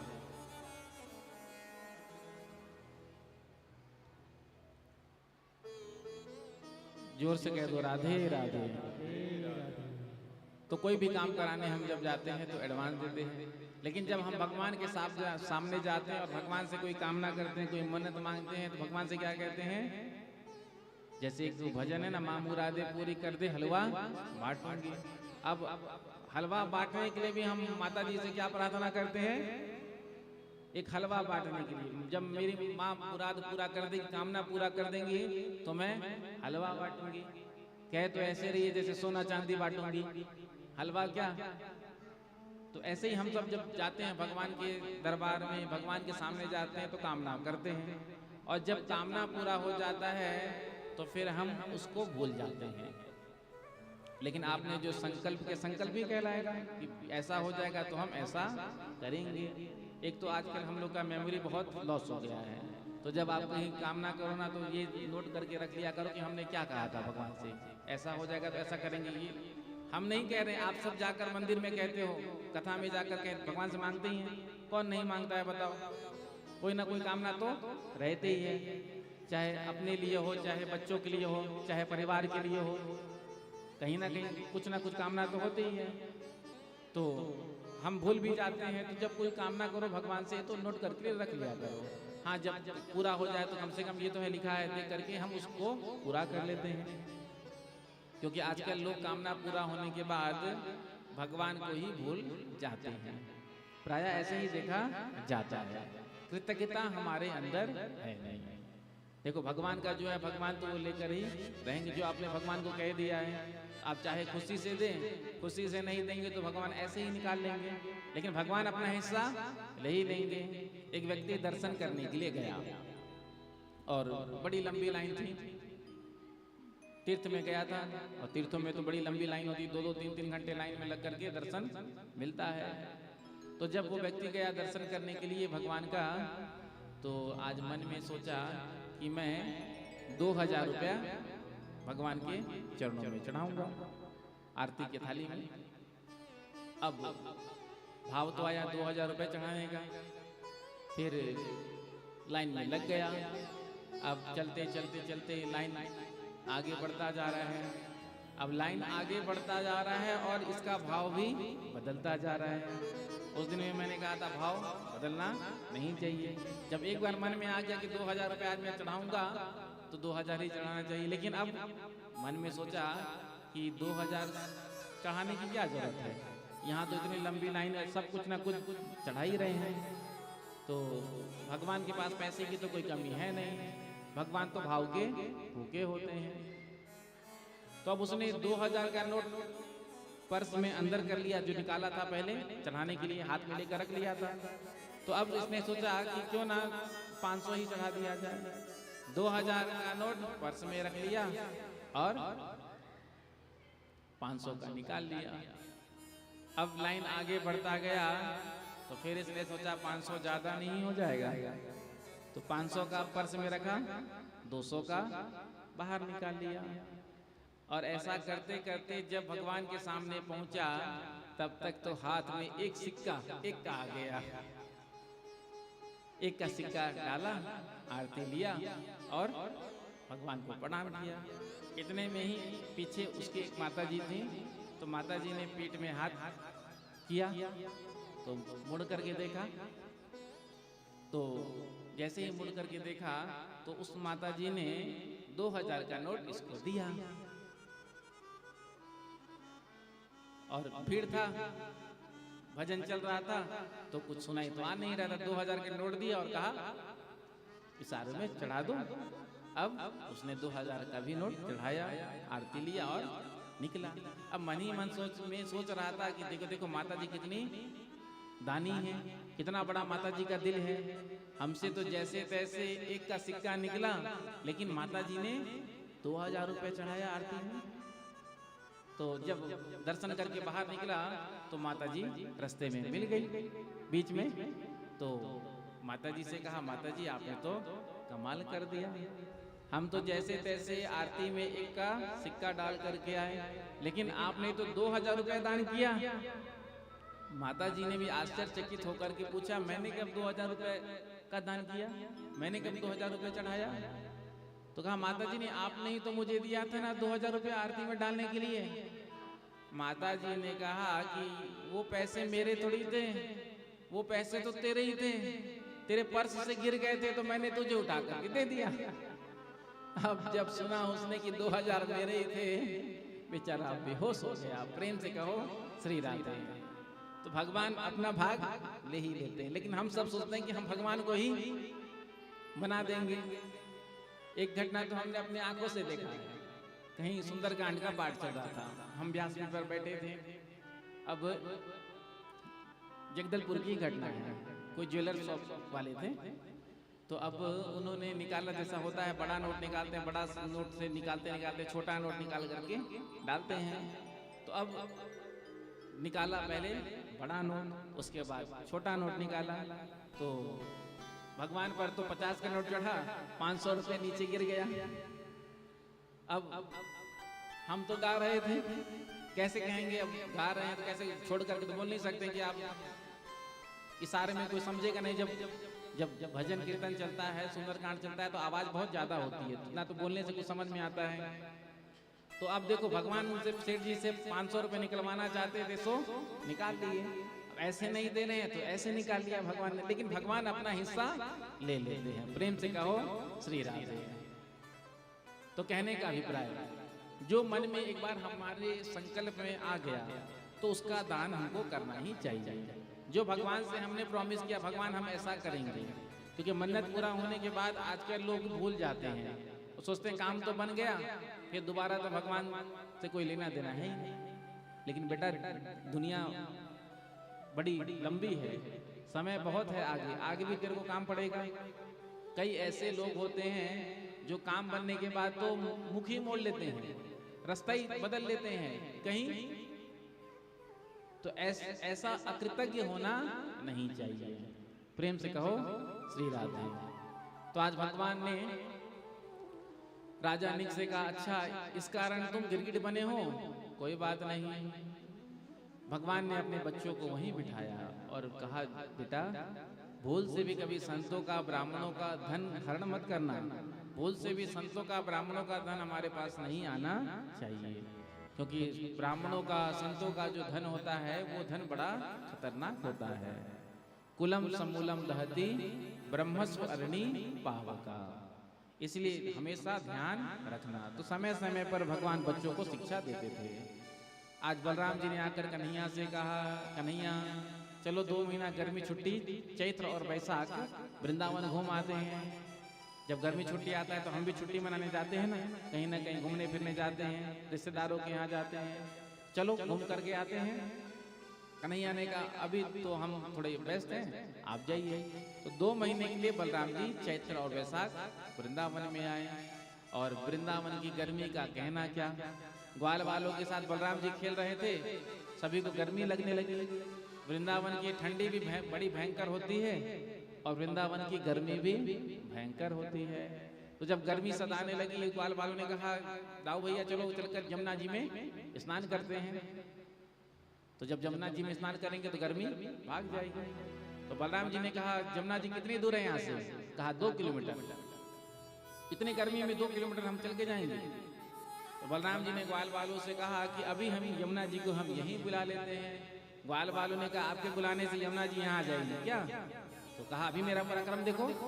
सोई बलराम जी ने यमुना जी से कहा हे यमुने यहाँ आ जाओ। अब यमुना जी ने सोचा ऐसे ही बुलाने पर मैं घर घर जाने लगी तो मेरा तो कल्याण हो जाएगा, आज्ञा का उल्लंघन कर दिया। जो बलराम जी ने देखा मेरी आज्ञा का इसमें उल्लंघन किया, सोई डांटने लगे। पापे तुम माम वज्ञाय यन्नायासि मया होता। तूने मेरी आज्ञा का उल्लंघन किया, अभी तुझे मैं दंड दूंगा। जो दंड देने के लिए आज बलराम जी ने अपने हल को यमुना जी से लगाया, यमुना जी का आकर्षण करने लगे।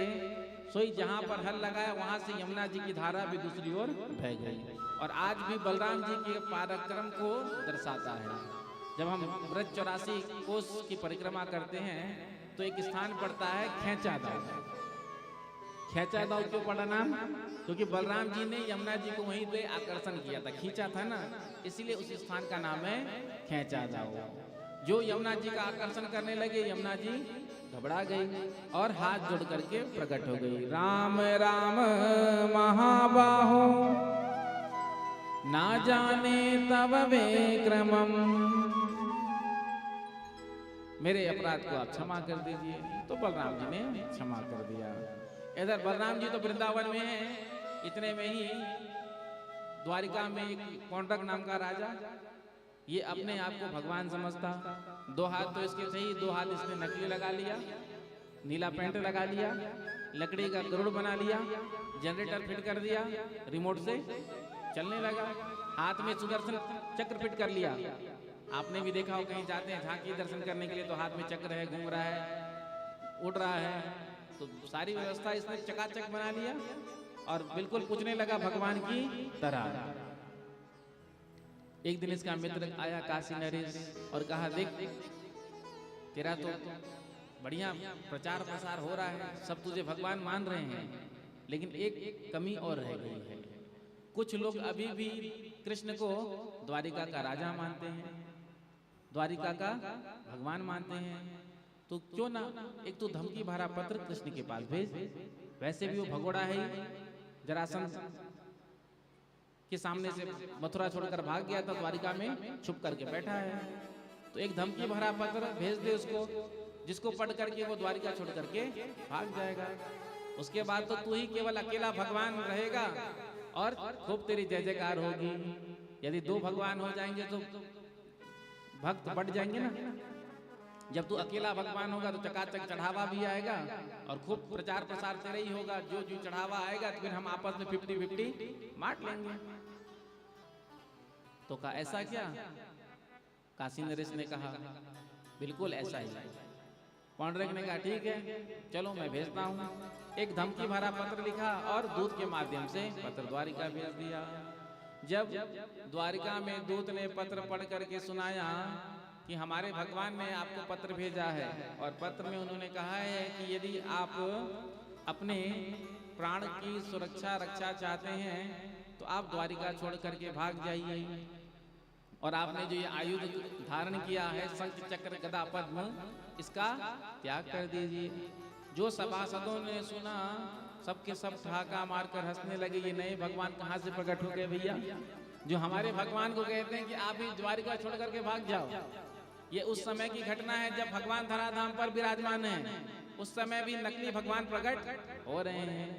तो कलयुग में 2 4 5 भगवान प्रकट हो जाएं तो अतिशयोक्ति नहीं होगी। प्रेम से कहो श्री राधे, जोर से कह दो राधे राधे।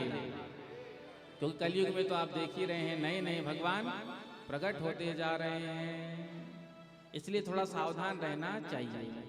हम भी कभी कभी किसी के उसमें फंस जाते हैं ना, दिखावे में, जहाँ भीड़ देखा वहीं जा करके बैठ गए। अब मंत्र दीक्षा दिया जा रहा है, देखा बड़ा भारी भीड़ है, क्यों भीड़ लगी है भैया, मंत्र दान मिल रहा है, मंत्र दीक्षा मिल रहा है। सोई हमने सोचा इतनी भीड़, चलो हम भी भीड़ में बैठ जाते हैं। सोई भीड़ में बैठ गए और कान फुका लिया। बाबा जी ने मंत्र माइक में ही फूंक दिया, 2 4 10 20 मंत्र जितना आता था बाबा जी ने सब मंत्र बोल दिया और कह दिया जिसको जो अच्छा लगे स्वीकार कर लो, ले लो। अब हमने ले लिया, अब ले तो लिया, लेकिन जब बाद में पता चला कि गुरुजी तो चले गए ससुराल, तो फिर हम सोचते हैं कि अब हम कहाँ जाएं, किसकी शरण में जाएं। अब गुरु तो एक ही बार बनाते हैं, एक बार दीक्षा ले लिया फिर दोबारा दीक्षा ले नहीं सकते। इसलिए सोच विचार करके थोड़ा सा आगे बढ़ना चाहिए साधना के पथ पर। होता है ना, एक बार यदि हम किसी का भी वर्ण कर लिया, जब कन्या का विवाह करते हैं हम तो वर को देखते हैं, परखते हैं, समझते हैं, बहुत सोच समझने के बाद हम उसका विवाह करते हैं। क्यों? यदि गलत लड़के के हाथ में पड़ गई कन्या तो सारा जीवन नष्ट हो जाएगा। उसी प्रकार से यदि हम भी कहीं गलत चक्कर में पड़ गए गलत किसी के, तो हमारा भी जीवन नष्ट हो जाएगा। इसलिए सोच विचार करना चाहिए, क्योंकि आजकल तो हम जहाँ भीड़ देखते हैं बस चकाचौंध की दुनिया है। देखो असली माल से ज्यादा नकली माल चमकता है, डुप्लीकेट प्रोडक्ट। आजकल तो सबका जो है डुप्लीकेट बनी गया है। जो ओरिजिनल होता है उसमें इतनी चमक धमक नहीं होती है जितना डुप्लीकेट में होता है। और डुप्लीकेट माल में जो चमक देखा हमने सो डुप्लीकेट ले लिया। आजकल ओरिजिनल को कोई नहीं पूछता, सब डुप्लीकेट के पीछे ही भागते हैं। तो कहने का अभिप्राय, जब भगवान धराधाम पे हैं तो नकली भगवान बनकर पौंडक पूज रहा है। काशी नरेश ने के कहने पर धमकी भरा पत्र भेज दिया। भगवान ने जब सुना, सभासदों ने सुना, सब हंसने लगे, नए भगवान कहाँ से प्रकट हो गए। तो आज भगवान ने कहा जाओ अपने भगवान से कहना कि उनको यहाँ आने की जरूरत नहीं है, वो कष्ट नहीं करें यहाँ आने की, हम स्वयं आकर के उनका दर्शन करेंगे। जाकर के दूत ने कहा कि वो, उन्होंने कहा है कि वो स्वयं आ रहे हैं, आपको कष्ट करने की जरूरत नहीं है। जो सुना पौंडरक घबरा गया, आकर के मित्र से कहा तूने तो कहा था मैं धमकी भरा पत्र भेजूंगा तो द्वारिका छोड़ करके वो भाग जाएगा, अब तो वो मुझसे लड़ने के लिए यहीं आ रहा है, तूने तो मुझे फंसा दिया, अब तो वो मुझे मार देगा। इतना बढ़िया अपना दुकानदारी चल रहा था, बढ़िया चकाचक काम चल रहा था, तूने तो बर्बाद कर दिया मुझको। अब काशी नरेश ने कहा मुझे क्या मालूम कि वो यहीं आ जाएगा। जैसे जरासंध के डर से मथुरा छोड़ करके द्वारिका भाग गया, तो मैंने सोचा कि तेरा धमकी भरा पत्र पढ़ करके वो द्वारिका छोड़कर कहीं और भाग जाएगा। अब मुझे क्या मालूम कि वो यहीं आ जाएगा। मित्र चिंता मत कर, जब 50-50 चढ़ावा आधा कर रहे हैं तो हम तेरा साथ भी देंगे, आने दे, मिलकर के सामना करेंगे। अब भगवान श्री कृष्ण आ गए। जो भगवान श्री कृष्ण ने पौंडरक को देखा तो देख करके मुस्कुराने लगे। इसने कितना चिंतन किया होगा मेरा रूप बनाने के लिए। जो नकली होते हैं, जैसे नकली अभिनेता भी होते हैं, तो बिल्कुल टू कॉपी दिखते भी हैं और बोलचाल भी। आपने देखा होगा ना, डुप्लीकेट जो एक्टर होते हैं तो कितना वो मेहनत करते हैं वो बोलने के लिए, वैसी भाषा बोलने के लिए, वैसा व्यवहार करने के लिए। तो इसने कितना चिंतन किया होगा मेरे रूप को बनाने के लिए। तो भगवान ने इसको देखा तो भगवान प्रसन्न हो गए। भगवान का सुदर्शन प्रकट हुआ और आज भगवान ने पौंडरक का उद्धार किया। इसका मित्र काशी नरेश आया तो भगवान ने इसका भी उद्धार किया। काशी नरेश का पुत्र सुदीक्षण आया, भगवान ने इसका भी उद्धार किया। द्वैत नाम के वानर का उद्धार बलराम जी ने किया। भगवान श्री कृष्ण ने द्वैत नाम के वानर को नहीं मारा। क्यों नहीं मारा? क्योंकि वानरों के उपकार भगवान के ऊपर हैं। राम अवतार में वानरों ने भगवान का बड़ा सहयोग किया। तो आज भगवान ने ना मार करके बलराम जी के माध्यम से देवत नाम के मानव का उद्धार कराया। दुर्योधन की कन्या लक्ष्मणा, जिसका भगवान के पुत्र सांब ने स्वयंवर से हरण कर लिया, जब लेकर के भाग रहे थे तो फिर दुर्योधन को पता चल गया। तो आज दुर्योधन ने भेजा अपने मंत्रियों को, सैनिकों को, और सांब को बंदी बना लिया, कारागार में बंद कर दिया। जब ये समाचार मिला द्वारकाधीश श्री कृष्ण को, बलराम जी को, तो बलराम जी ने कहा कन्हैया तुम तो यहीं रहो, हम अभी अपने बेटे को लेकर के आते हैं। आज बलराम जी आए हैं दुर्योधन के पास और दूत ने स्वागत किया। दूत से कहा जाओ जा करके अपने महाराज को कहना कि हम आए हैं, बलराम जी आए हैं। जाकर दूत ने बलराम जी के आने की समाचार दुर्योधन को दिया। तो दुर्योधन अपने गुरुजी की सेवा स्वागत के लिए स्वयं आज आया। गुरुजी दुर्योधन के बलराम जी कैसे? दुर्योधन को गदा युद्ध की शिक्षा बलराम जी ने दिया था, तो दुर्योधन अपना गुरु मानता था बलराम जी को। आया स्वागत करने के लिए, गुरुजी प्रणाम, चरणों में प्रणाम किया। आइए, कैसे आना हुआ? स्वागत है आपका। बलराम जी ने कहा तुम तो हमारा स्वागत कर रहे हो, अभिनंदन कर रहे हो, लेकिन हमारे पुत्र को तुमने कारागार में बंद कर दिया है। देखो दुर्योधन, यदि तुम अपना कल्याण चाहते हो तो अविलंब हमारे पुत्र को छोड़ दो, नहीं तो तुम्हारा कल्याण नहीं। जो इतना कहा तो आज दुर्योधन कहता है आप हमारे राजा महाराजा हैं, जो आप हमको आदेश दे रहे हैं। अरे पैर की जूती सर पर चढ़ने लगी, आप होते कौन है आदेश देने वाले? जो इतना कहा क्रोध आ गया बलराम जी को, कहा आज मैं सारी हस्तिनापुरी गंगा जी में डुबा दूंगा। और आज अपना हल निकाला और हस्तिनापुर को जैसे ही गंगा जी में डुबाने लगे, सारी हस्तिनापुरी गेंद की तरह डगमगाने लगा। जो गेंद की तरह डगमगाने लगा हस्तिनापुरी, सोई दुर्योधन बलराम जी के चरणों में गिर गया, अपनी बेटी और सांब को आगे करके, और क्षमा मांगने लगा।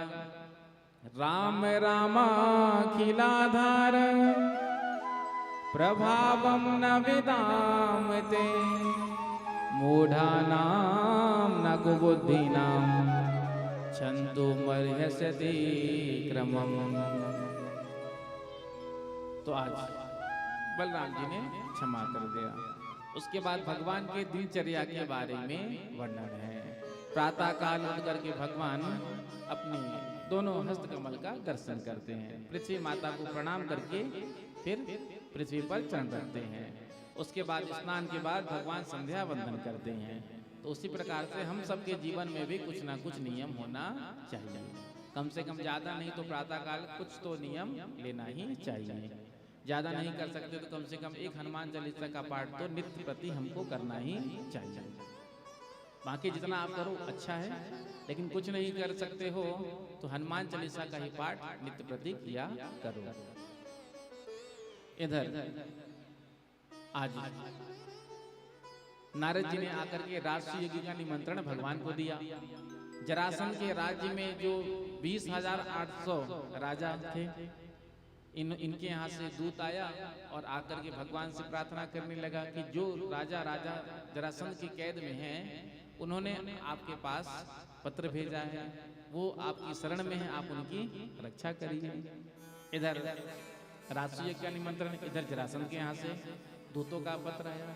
तो भगवान ने उद्धव जी से पूछा कि हमको क्या करना चाहिए।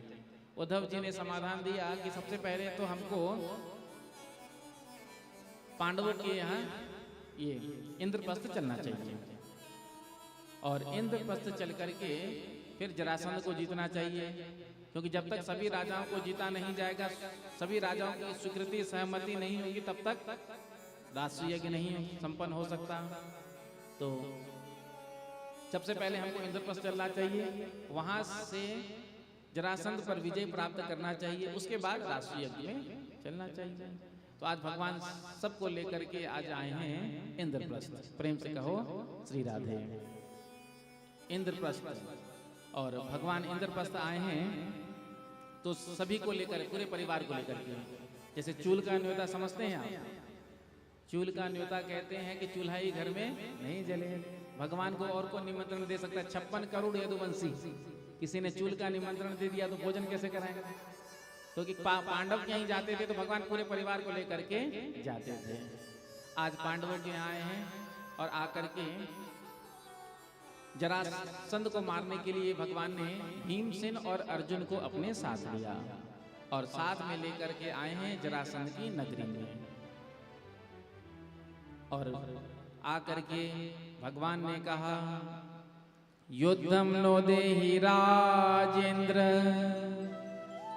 द्वंद्वसो यदि मन्यसे युद्धार्थिनो वयं प्राप्ता राजान्यानान् कांक्षिणः। आज जरासंध से युद्ध की भिक्षा भगवान ने मांगा। युद्धम नो देहि राजेंद्र द्वंद्वसो यदि मन्यसे, द्वंद्व युद्ध की भिक्षा। जरासंध ने कहा कि तुम ब्राह्मण नहीं हो सकते, दिखने में भी तुम ब्राह्मण की तरह नहीं लग रहे हो, ब्राह्मण का स्वरूप ही बता देता है, और ब्राह्मण युद्ध की भिक्षा भी नहीं मांगता। कौन हो तुम, परिचय दो अपना। तो कहा ये भीमसेन है, ये अर्जुन है। जरासंध ने कहा कि तुम कौन हो। तो भगवान कहते मैं इनके मामा का लड़का हूं। अच्छा, तो तुम भगोड़े कृष्ण हो जो मेरे सामने से युद्ध छोड़ करके भाग गए थे। देखो मैं तुम्हारे साथ नहीं लड़ूंगा। क्यों? क्योंकि तुम मेरे सामने से युद्ध छोड़ करके भाग गए थे। ये अर्जुन मेरे सामने बालक है, बच्चा है। हाँ, भीमसेन बराबरी का है। तो भीमसेन के साथ जरासंध ने युद्ध लड़ा। 27 दिन तक युद्ध चला, जिस युद्ध में जरासंध ने बहुत मारा भीमसेन को। अब भीमसेन 28वें दिन जब भगवान की ओर देखे तो भगवान श्री कृष्ण ने एक तिनका उठाया और तिनके को चीर करके दिखा दिया। जब भीमसेन ने देखा तो भीमसेन समझ गए, और आज भीमसेन ने जरासंध के चरण के ऊपर अपना चरण रखा, दोनों हाथ से दूसरे चरण को पकड़ा और जरासंध के शरीर को 2 भाग में विभक्त कर दिया। जरासंध के पुत्र सहदेव को राजगद्दी में बिठाया। जो 20,800 राजा जरासंध के कारागार में कैद थे, भगवान ने आकर के सबको मुक्त कराया। तो सभी राजाओं ने बड़ी ही सुंदर स्तुति को गाया है। कृष्णाय वासुदेवाय हरये परमात्मने प्रणत क्लेशनाशाय गोविंदाय नमो नमः। बड़ा ही सुंदर सभी राजाओं ने स्तुति गाया। इधर भगवान ने सभी राजाओं को राजसूय यज्ञ में आने का निमंत्रण भी दिया। इधर सारे राजा इकट्ठा हुए और आज राजसूय यज्ञ प्रारंभ होने वाला था। सबसे पहले प्रश्न उठा कि अग्र पूजा, प्रधान पूजा किसकी की जाए। तो सहदेव ने उठ करके कह दिया कि अग्र पूजा के योग्य तो इस सभा में केवल श्री कृष्ण ही हैं। पितामह भीष्म ने उठ करके कह दिया, बिल्कुल सही कहा तुमने। अब सब ने कहा ठीक है, लेकिन उसी सभा में शिशुपाल बैठा था। जो शिशुपाल ने सुना इस कृष्ण की अग्र पूजा सबसे पहले पूजा, तो शिशुपाल से सहन नहीं हुआ। शिशुपाल उठ करके खड़ा हो गया और कहने लगा, इस भगोड़े कृष्ण की पूजा जो युद्ध छोड़ करके भाग गया, इस कृष्ण की पूजा जिसने हमारी होने वाली को चुरा लिया। जो गालियां देने लगा शिशुपाल, सोई पांडवों को गुस्सा आ गया। पांडवों ने अपना अस्त्र शस्त्र निकाल लिया मारने के लिए। भगवान श्री कृष्ण ने इशारों में बैठाया, शांत रहो। अब जब पांडव बैठ गए तो शिशुपाल के जितने साथी राजा थे उठकर खड़े हो गए और कहने लगे कि अभिव्यक्ति की स्वतंत्रता है, महाराज को भी बोलने का पूरा अधिकार है, और हमारे भारतवर्ष में अभिव्यक्ति की स्वतंत्रता के नाम पर जो कुछ आप कह लो। तो महाराज को भी शिशुपाल को भी बोलने का पूरा अधिकार है, बोलने दिया जाए इनको। सो शिशुपाल खड़ा हो गया तन करके और भगवान को गालियां देने लगा। भगवान ने इसकी माँ को वचन दिया था, जब तक ये 100 गालियां देगा तब तक मैं इसको कुछ नहीं करूंगा, लेकिन जब 100 के पार जाएगा तो मैं इसे छोड़ूंगा नहीं। तो आज शिशुपाल क्रोध में गाली देते देते 100 के पार पहुंच गया। जब 100 गाली दिया तो भगवान ने कहा अब शांत हो जाओ, नहीं माना। 100 के आगे बढ़ा, भगवान का सुदर्शन प्रकट हुआ और इसका उद्धार हुआ। तो जितने इसके साथी राजा थे जो आगे आगे उछल रहे थे, सबने जब देखा शिशुपाल का ये हाल तो सब शांत होकर के बैठ गए। नहीं तो जो हाल शिशुपाल का हुआ वही हाल हमारा हो जाएगा। तो भगवान ने आज राजसु यज्ञ संपन्न कराया। प्रेम से कहो श्री राधे, जोर से कह दो राधे राधे राधे राधे। तो आज शिशुपाल का उद्धार हुआ। तो शिशुपाल का जैसे उद्धार हुआ तो जितने भी दुष्ट राजा थे सब समझ गए कि अब हमारा समय नहीं है, इसलिए शांत बैठ जाओ। देखो, जब समय अनुकूलता आए तो सही निर्णय लेना चाहिए। आज जो हमारे देश में चल रहा है, समय की बड़ी अनुकूलता थी। जो आतंकवादियों ने हमारे हिंदू भाइयों को मारा धर्म पूछ करके, तो जब उसका बदला लेने का समय आया और हमारी सेनाओं ने मुंह तोड़ जवाब भी दिया, उसका सामना भी किया। और जब हम सबको लग रहा था कि अब कुछ ना कुछ निर्णय जरूर होगा, क्योंकि जब शांति की सारे मार्ग बंद हो जाते हैं तो फिर युद्ध तो होता ही है, और युद्ध के बाद ही फिर शांति आती है। अब आज युद्ध नहीं होगा तो 10 साल बाद होगा, 20 साल बाद होगा, 30 साल बाद होगा, लेकिन युद्ध के बाद ही शांति होगा, ये तो हम सब जानते हैं। तो हमारी सेना का बड़ा पराक्रम हम सबको देखने को मिला, बड़ा गर्व से हमारा सीना चौड़ा हुआ। लेकिन कल ही शाम को, कल रात में हमको पता चला समाचार पत्र के माध्यम से कि सीज फायर हो गया है। तो इतना सुंदर मौका था, समय था अपने दुश्मनों को हमको समाप्त करने का, लेकिन हमने क्या किया? आज दूसरे देश के बात में आकर के वो अमेरिका के दबाव में आकर के हमने गिव अप कर दिया। गिव अप ही माना जाएगा। आज मुंह तोड़ जवाब देने का समय था, क्योंकि ये पाकिस्तान जो है ये आतंकवाद का जड़ है। जब तक पाकिस्तान को समाप्त नक्शे से नहीं किया जाएगा तब तक आतंकवाद का तो विस्तार किसी न किसी रूप में होता ही रहेगा। हम सब बड़े सहिष्णु होते हैं, जो हिंदू होते हैं, सनातनी होते हैं, बड़े सहिष्णु होते हैं, और इसका फायदा विधर्मी उठाते हैं। पृथ्वीराज सिंह चौहान 17 बार मोहम्मद गौरी को छोड़ा था इसने, लेकिन 28वीं बार जब मोहम्मद गौरी ने पकड़ लिया तो आंख फोड़ दिया। और पत्नी के साथ क्या हुआ था, जौहर होना पड़ा, जलना पड़ा था।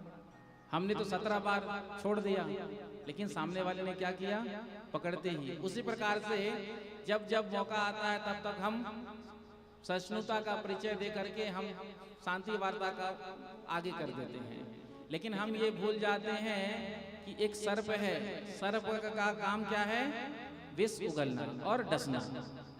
तो सर्प को जब तक हम उसका मुंह नहीं कुचल देंगे, उसको मार नहीं देंगे, तब तक सर्प के मुख से विष ही निकलेगा और सर्प काटने का ही प्रयास करेगा।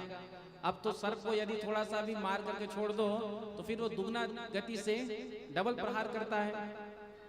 तो जब अभी बढ़िया समय आया था, पूरा देश आपके साथ था, पूरा 130 करोड़ देश, और सबकी यही इच्छा थी कि अब तो कोई ना कोई निर्णय होना ही चाहिए। अरे कुछ नहीं तो कम से कम पीओ की पाक अधिकृत कश्मीर वो तो अपने नाम होना ही चाहिए था। लेकिन किसी दूसरे के देश के बातों में आकर के हमने क्या कर दिया, नाव भी वहीं डूबी जहां पानी कम था। दूसरे देश वाले कभी हमारा भला नहीं चाह सकते, ये बात आप ध्यान रखना। चाहे अमेरिका हो, चाहे कोई भी देश हो, सब देश अपनी प्रगति चाहते हैं, कोई किसी को आगे बढ़ते हुए देखना नहीं चाहता है। आज भारतवर्ष आगे बढ़ रहा है विश्व में, आज भारत का नाम है। तो कोई देश कैसे बर्दाश्त कर सकता है कि भारत आगे बढ़ जाए? भारत ने जो उत्तर दिया पाकिस्तानियों को, जो ड्रोन आए, जो मिसाइल आया, सबको मार गिराया। पाकिस्तान को भी समझ में आ गया और पूरे देश को समझ में आ गया कि भारत के पास जो अब शक्ति है, तो भारत से टकराना अब सरल नहीं है। तो हमने अपनी शक्ति का परिचय दिया, कम से कम पूरे विश्व को इसका पता तो चला कि भारत आज शक्ति संपन्न देश है। जो भारत की ओर निगाह उठा करके देखेगा सोई भारत उसकी आंखें निकाल देगा। तो समय समय पर ऐसे अवसर आते हैं, तो ऐसे अवसरों को चूकना नहीं चाहिए, क्योंकि आज हमने फिर शांति वार्ता का बात कर लिया, सीज फायर कर लिया। आज से फिर 2, 4, 6 महीने बाद, साल 2 साल बाद फिर पाकिस्तान क्या करेगा? उसका काम ही आतंकवाद भेजेगा किसी तरह से। आज हमारे कितने सैनिक मारे गए जो अभी हुआ है, कई सिविलियन भी मारे गए। तो कम से कम हमको थोड़ा सा निर्णय लेने से पहले विचार करना चाहिए। भारतवर्ष की जो जनता है उनके भावना का सम्मान करना चाहिए। आज जो हमारे मन में जो भाव, पूरे 130 करोड़ देशवासियों के मन में यही था कि अब कुछ ना कुछ तो निर्णय निकल कर रहेगा, और हमने अपना पराक्रम भी दिखाया। प्रसन्नता की बात है, हमारी सेना ने, जल थल वायु सेना ने हर मोर्चे पर पाकिस्तान को मुंह का दिखा दिया, नीचे का खानी पड़ी। लेकिन जब लग रहा था कि हाँ कुछ ना कुछ बड़ा होने वाला है, फिर ऐसा समाचार मिला जिसको सुन करके थोड़ा सा मन में कष्ट हुआ, क्योंकि जब तक पाकिस्तान नक्शे से नहीं मिटेगा तब तक आतंकवाद का वहीं से विस्तार किसी न किसी रूप से होता ही रहेगा। इसीलिए यदि आतंकवाद को समाप्त करना है तो पाकिस्तान को ही जड़ से समाप्त करना होगा। तो आज नहीं तो फिर आगे भी तो होना ही है। बिना युद्ध के शांति नहीं आएगी, चाहे आज हो, चाहे 5 साल में हो, चाहे 50 साल में हो।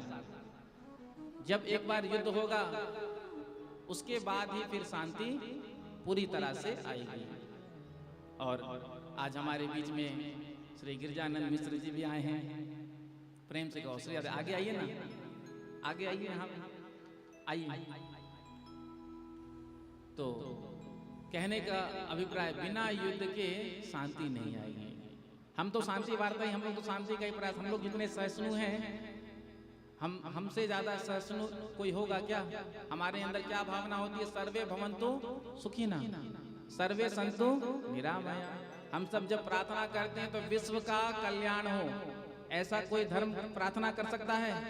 केवल एक सनातनी हिंदू ही कहता है कि विश्व का कल्याण हो। विश्व की कल्याण की भावना हम अपने हृदय में रखते हैं। तो कहने का अभिप्राय, जब समय अनुकूलता आए तो जवाब देने से पीछे हटना नहीं चाहिए। प्रेम से कहो श्री राधे, जोर से कह दो राधे राधे, राधे राधे। और हम सब मिलकर ही भारत को हिंदू राष्ट्र बनाएंगे। सभी सनातनी हिंदू मिलकर के, जब हम सब के हृदय में ये भावना होगी, प्रत्येक हिंदू चाह लेगा कि भारत हिंदू राष्ट्र घोषित हो, तो हिंदू राष्ट्र भारत घोषित जरूर होगा। और हमारे श्री शंकराचार्य जी का तो है ही कि भारत हिंदू राष्ट्र तो होगा ही। और स्वस्थ क्रांति की शुरुआत नेपाल से होगी। प्रेम से कहो श्री राधे। सबसे पहले नेपाल हिंदू राष्ट्र घोषित होगा। अभी हम काठमांडू में रामकथा कह रहे थे, तो हिंदू राष्ट्र को लेकर के जो राजतंत्र के लोग हैं, वहाँ की जनता भी अब खुल करके राजा के समर्थन में आ गई और राजतंत्र की वापसी चाहते हैं। क्यों? क्योंकि उनके अंदर केवल एक ही कामना है और भावना है कि नेपाल हिंदू राष्ट्र घोषित हो। और जो मैंने वहाँ पर देखा, उस समय का जो माहौल था, उसको देखकर तो यही लगता है कि 2, 4, 6, 8 महीने में नेपाल हिंदू राष्ट्र घोषित हो जाएगा। और नेपाल हिंदू राष्ट्र घोषित हो जाएगा, उसके बाद हम सब भी प्रार्थना करें। और शंकराचार्य जी महाराज का तो आशीर्वाद है कि भारत हिंदू राष्ट्र होना ही है।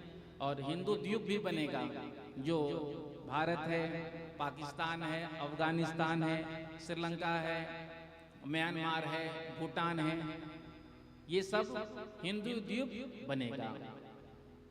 और शंकराचार्य जी महाराज ने कहा तो साक्षात श्री शंकर जी के ही अवतार माने जाते हैं। तो ये संकल्प जरूर पूरा होगा। लेकिन पूरा कब होगा? जब हम सब हिंदू सनातनी एक होंगे और हम सब हिंदू राष्ट्र बनाने के लिए तन मन धन से लगेंगे, तब हिंदू राष्ट्र घोषित भारत होगा। क्योंकि देखो, केवल एक नेपाल हिंदू राष्ट्र था, वो भी हिंदू राष्ट्र ना रहा। भारत में हिंदू राष्ट्र नहीं है, जितने भी विश्व में देश हैं क्रिश्चियन और मुस्लिम के देश हैं, यदि भविष्य में हिंदुओं पर कुछ आक्रमण हो जाए, आपत्ति विपत्ति आ जाए, क्योंकि अब हिंदू तो हिंदुस्तान में ही सुरक्षित नहीं है। पहलगाम में आपने देखा धर्म पूछ करके आतंकवादियों ने हिंदुओं को ही मारा। पश्चिम बंगाल में क्या हो रहा है आपने देखा, पिछले महीने की बात है, हिंदुओं के घरों को जलाया जा रहा है, हिंदुओं को मार मार करके भगाया जा रहा है। ये हिंदुस्तान में हिंदुओं के साथ हो रहा है। तो सोचो आगे चलकर क्या होगा। जब पाकिस्तान से भगाए गए हिंदू, बांग्लादेश से भगाए गए, तो हिंदुस्तान में आकर के शरण मिला। जब हिंदुस्तान भी हिंदू राष्ट्र नहीं रहेगा तो फिर हम हिंदुस्तानी कहाँ जाएंगे, हम हिंदू कहाँ जाएंगे। कभी सोचा है? अन्य धर्मों का तो कितने देश है, कहीं नहीं कहीं उनको तो आश्रय मिल ही जाएगा। लेकिन एक नेपाल और भारत ही हिंदू राष्ट्र है, होगा। तो कम से कम अपने भविष्य को देखते हुए तो हम सबको तन मन धन से लगना है। सभी सनातनियों को कम से कम रोज तो कहना ठीक नहीं है, वैसे तो रोज होना चाहिए 1 घंटे का सत्संग किसी न किसी मंदिर में, लेकिन उतना समय हमारे पास नहीं है। तो कम से कम हफ्ते में, सप्ताह में, मंगलवार हो या शनिवार, तो जितने भी मोहल्ले वासी हैं सब मंदिर में मिल करके बैठें, सुंदरकांड का पाठ करें या कुछ शास्त्र चर्चा करें, वेद पुराण का चर्चा करें।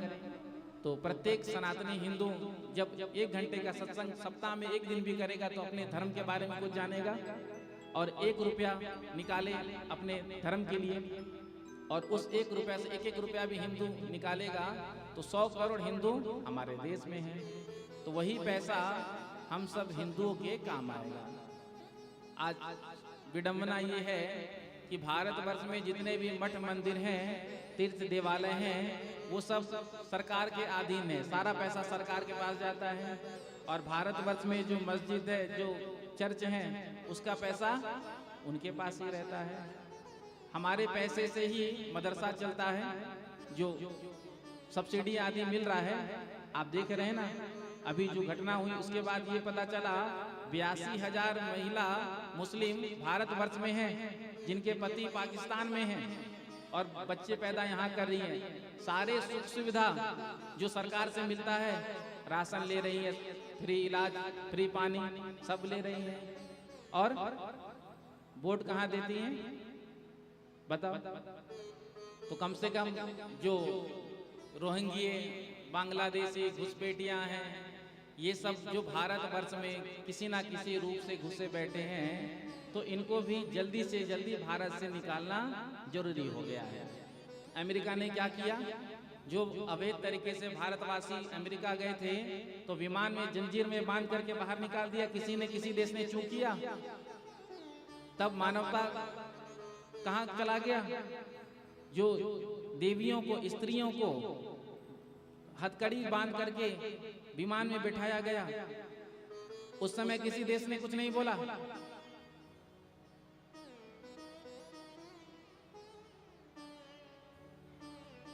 तो जो रोहिंग्या घुसपैठियां भारतवर्ष में हैं, जो भारतवर्ष में ही रह करके भारत के विरोध में काम करते हैं, खाते हैं भारत का और गाते हैं बाहर का, तो इनको भी बाहर निकालना जल्दी से जल्द भारत सरकार को चाहिए। कुछ काम जो है वो समय रहते कर लेना चाहिए। जब मौका है, जब अवसर है, जब अवसर मौका चूक जाएगा फिर ये काम नहीं हो सकता है। तो हम सबका कर्तव्य है, धर्म है राष्ट्र की रक्षा करना, धर्म की रक्षा करना। केवल खाया पिया, बच्चे पैदा किया, इसीलिए भगवान ने जीवन नहीं दिया है। राष्ट्र की रक्षा करना, धर्म की रक्षा करना, सनातन धर्म की रक्षा करना, ये भी हमारा धर्म है। तो धर्मो रक्षति रक्षितः। जब हम धर्म की रक्षा करेंगे तभी धर्म हमारी रक्षा करेगा। प्रेम से कहो श्री राधे, जोर से कह दो राधे राधे। तो आज युद्ध, आज भगवान श्री कृष्ण ने रासु यज्ञ संपन्न कराया। भगवान श्री कृष्ण ने मैं दानव के द्वारा सुंदर महल का निर्माण कराकर युधिष्ठिर जी को दिया, जिसमें जल में स्थल का भ्रम, दुर्योधन आया था और गिर गया था। द्रौपदी के मुख से निकला था, अंधे के तो अंधे होते हैं। और यही दो शब्द महाभारत का कारण हो गया था। इसलिए संतों ने कहा है कि बोलने से पहले हम सबको बहुत विचार करना चाहिए। हमारे बोलने से यदि किसी को कष्ट होता है, किसी को ठेस पहुंचता है, तो वो शब्द ऐसा बोलना ही नहीं चाहिए, क्योंकि वाणी का जो चोट होता है ना, वो बाण के चोट से ज्यादा खतरनाक होता है। बाण का चोट यदि लग जाए तो औषधियों के बल पर वो ठीक हो जाता है, और कितना भी दाग हो तो किसी न किसी दवा के माध्यम से वो भी गायब हो जाता है। लेकिन बाण का चोट यदि एक बार हृदय में लग जाता है, तो जब तक शरीर रहता है, जब तक जीवन रहता है, तब तक वो चोट बार बार टिस मारता है। इसलिए बोलने से पहले थोड़ा विचार करना चाहिए, किसी का दिल दुखाना नहीं चाहिए। बड़ा ही सुंदर भाव है, आइए मेरे साथ गाइए।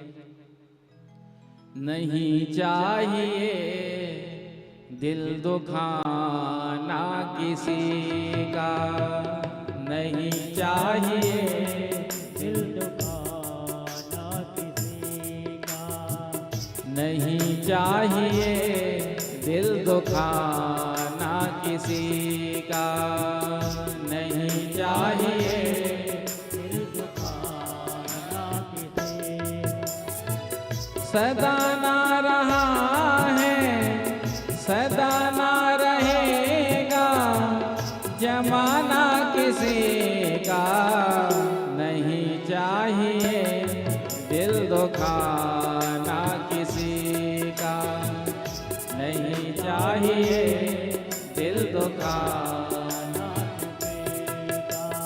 दोनों हाथ में ताली से करते हैं।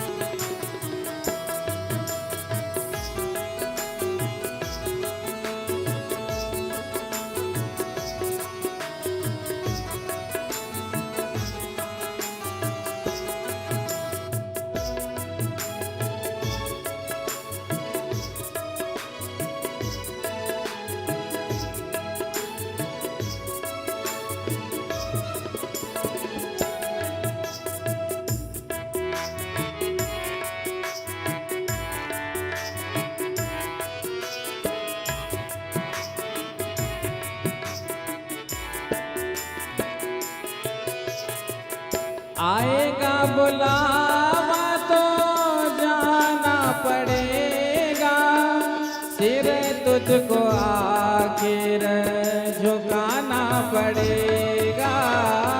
आएगा बुलावा तो जाना पड़ेगा, को आखिर झुकाना पड़ेगा।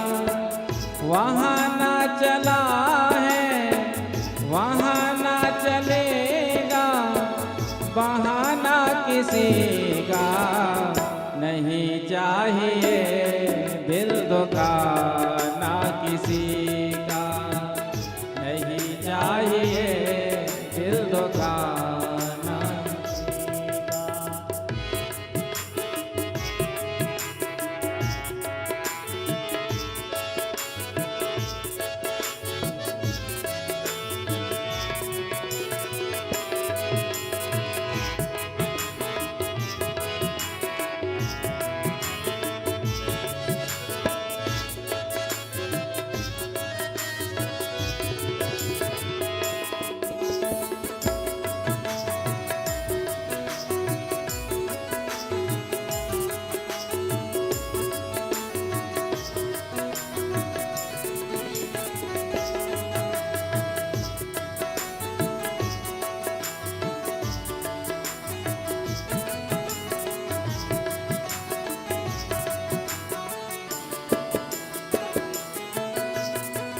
शोहरत तुम्हारी बह जाएगी, ये दौलत यहीं पर रह जाएगी।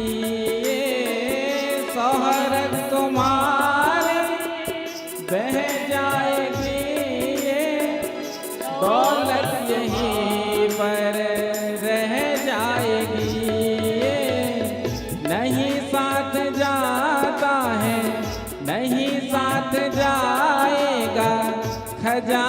किसी का नहीं चाहिए, दिल दुखाना किसी का नहीं चाहिए, दिल दुखाना किसी का। पहले तो तुम अपने आप को संभालो, अपनी ही बुराई तुम और में निकालो। पहले तुम अपने आप को संभालो, अपनी ही बुराई तुम और में निकालो। बुरा है बुरा जग में, बुरा है बुरा जग में, बताना किसी का नहीं चाहिए, दिल दुखाना किसी का नहीं चाहिए, दिल दुखाना। दोनों हाथ रखना ऐसे।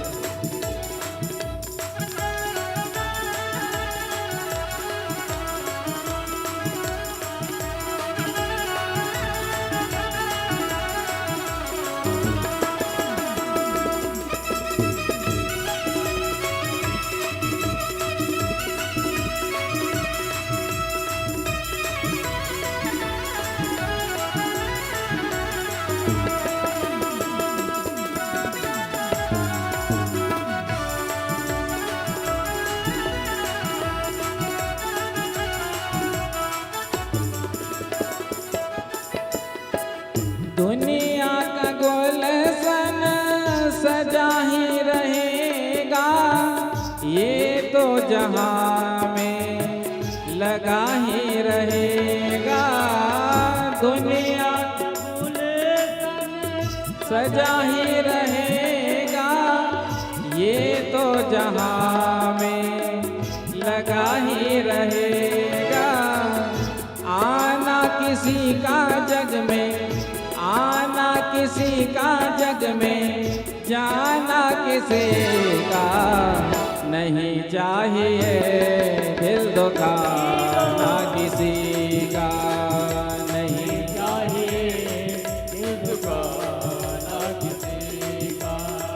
सदा ना रहा है, सदा ना रहेगा, सदा ना रहा है, सदा ना रहेगा।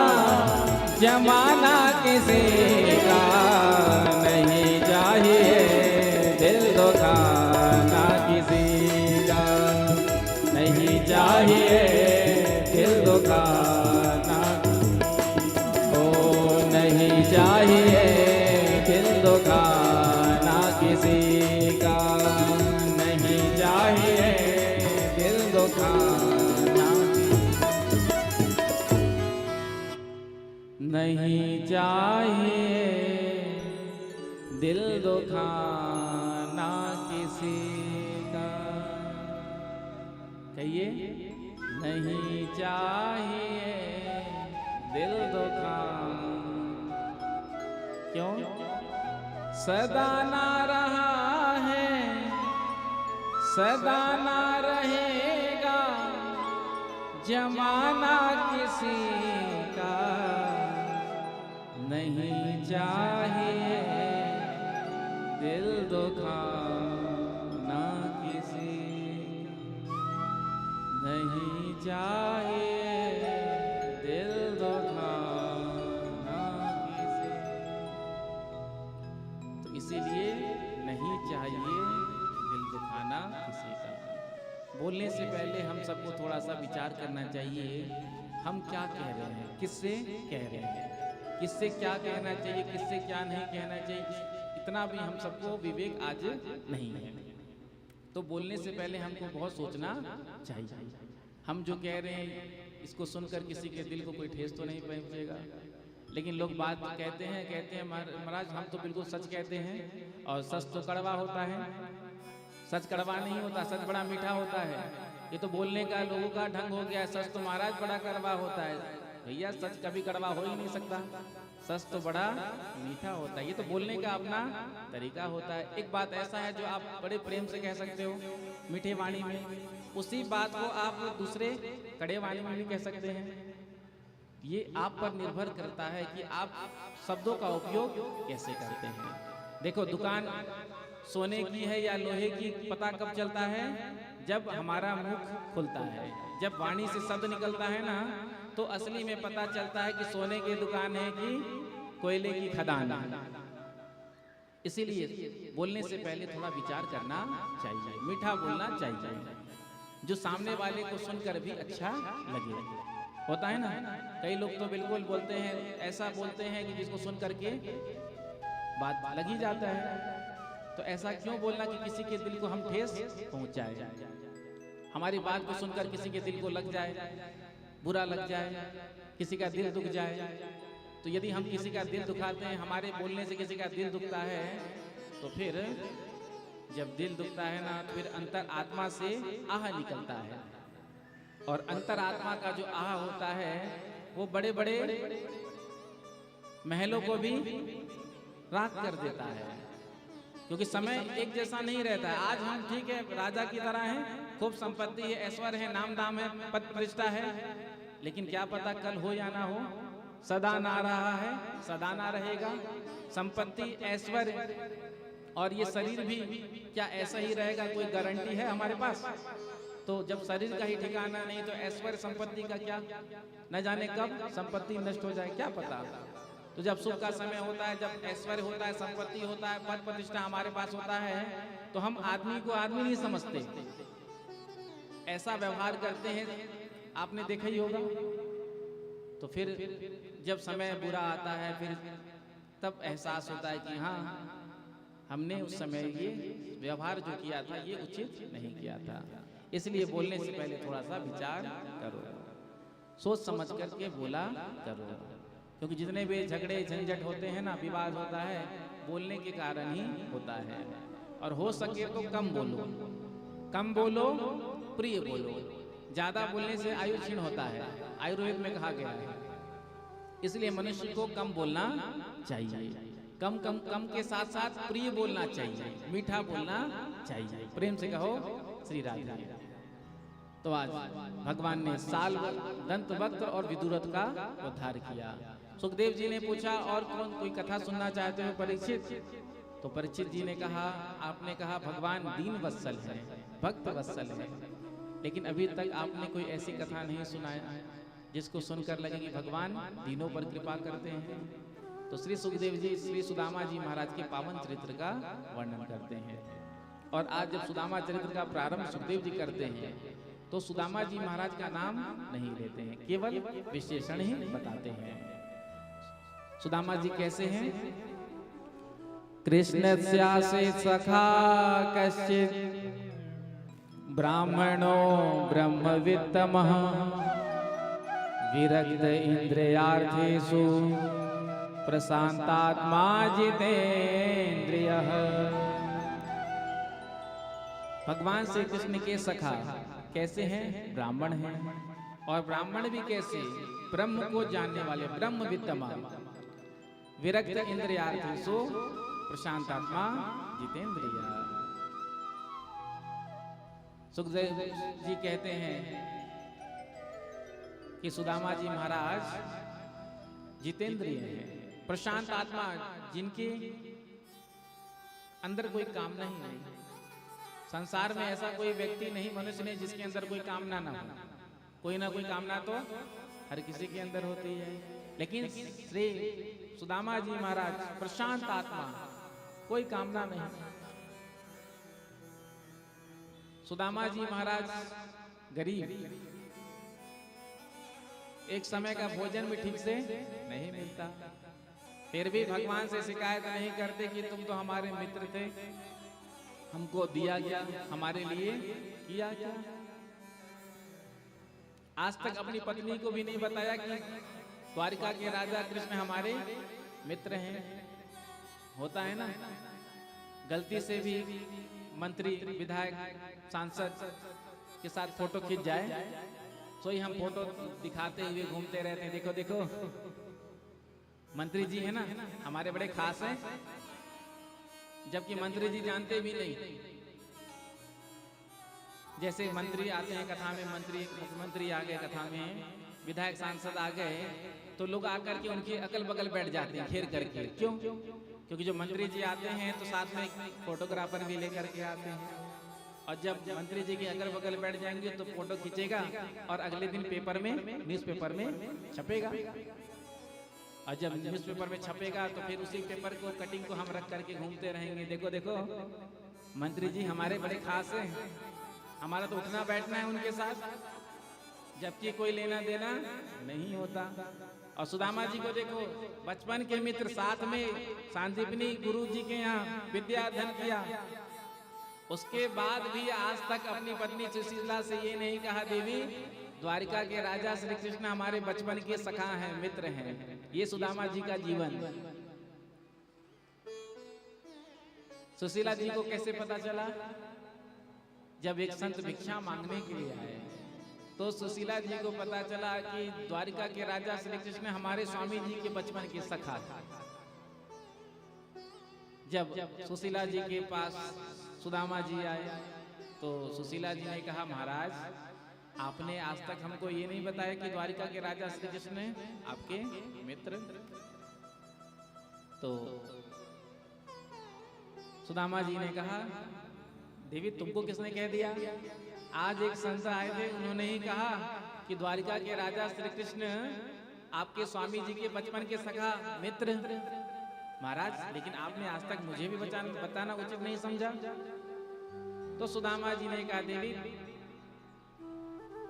तुम ठीक कह रहे थे, द्वारिका के राजा श्री कृष्ण हमारे बचपन के सखा, सांदीपनी गुरु के यहाँ उज्जैन में हमने एक साथ विद्या अध्ययन किया था। तो सुशीला जी ने कहा, आपने मुझे पहले क्यों नहीं बताया? तो सुदामा जी ने कहा, देवी यदि मैंने तुम्हें पहले बताया होता तो तुम मेरे बात पर विश्वास नहीं करती। एक भिखारी प्रधानमंत्री को अपना मित्र बताए, मुख्यमंत्री को अपना मित्र बताए तो कोई विश्वास करेगा? तो सुदामा जी तो महाराज बड़े गरीब, द्वारिका के राजा श्री कृष्ण, तो यदि हम पहले तुमसे कहते तो तुम विश्वास नहीं करती, तुमको तो यही लगता कि मैं केवल बातें बना रहा हूँ। लेकिन आज संत ने कहा तो आप समझ गए, हाँ बचपन के मेरे मित्र हैं। तो सुशीला जी ने कहा, जब आप द्वारिका जाएंगे तो आपके मित्र का आपको दर्शन मिलेगा।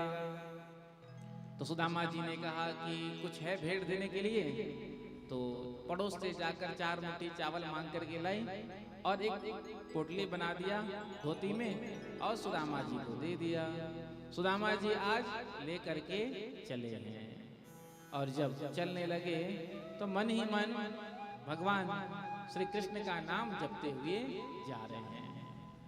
चलते चलते जब सुदामा जी थोड़ा थक गए, सोचा आज यहीं विश्राम कर लेता हूँ, प्रातःकाल आगे यात्रा करूंगा।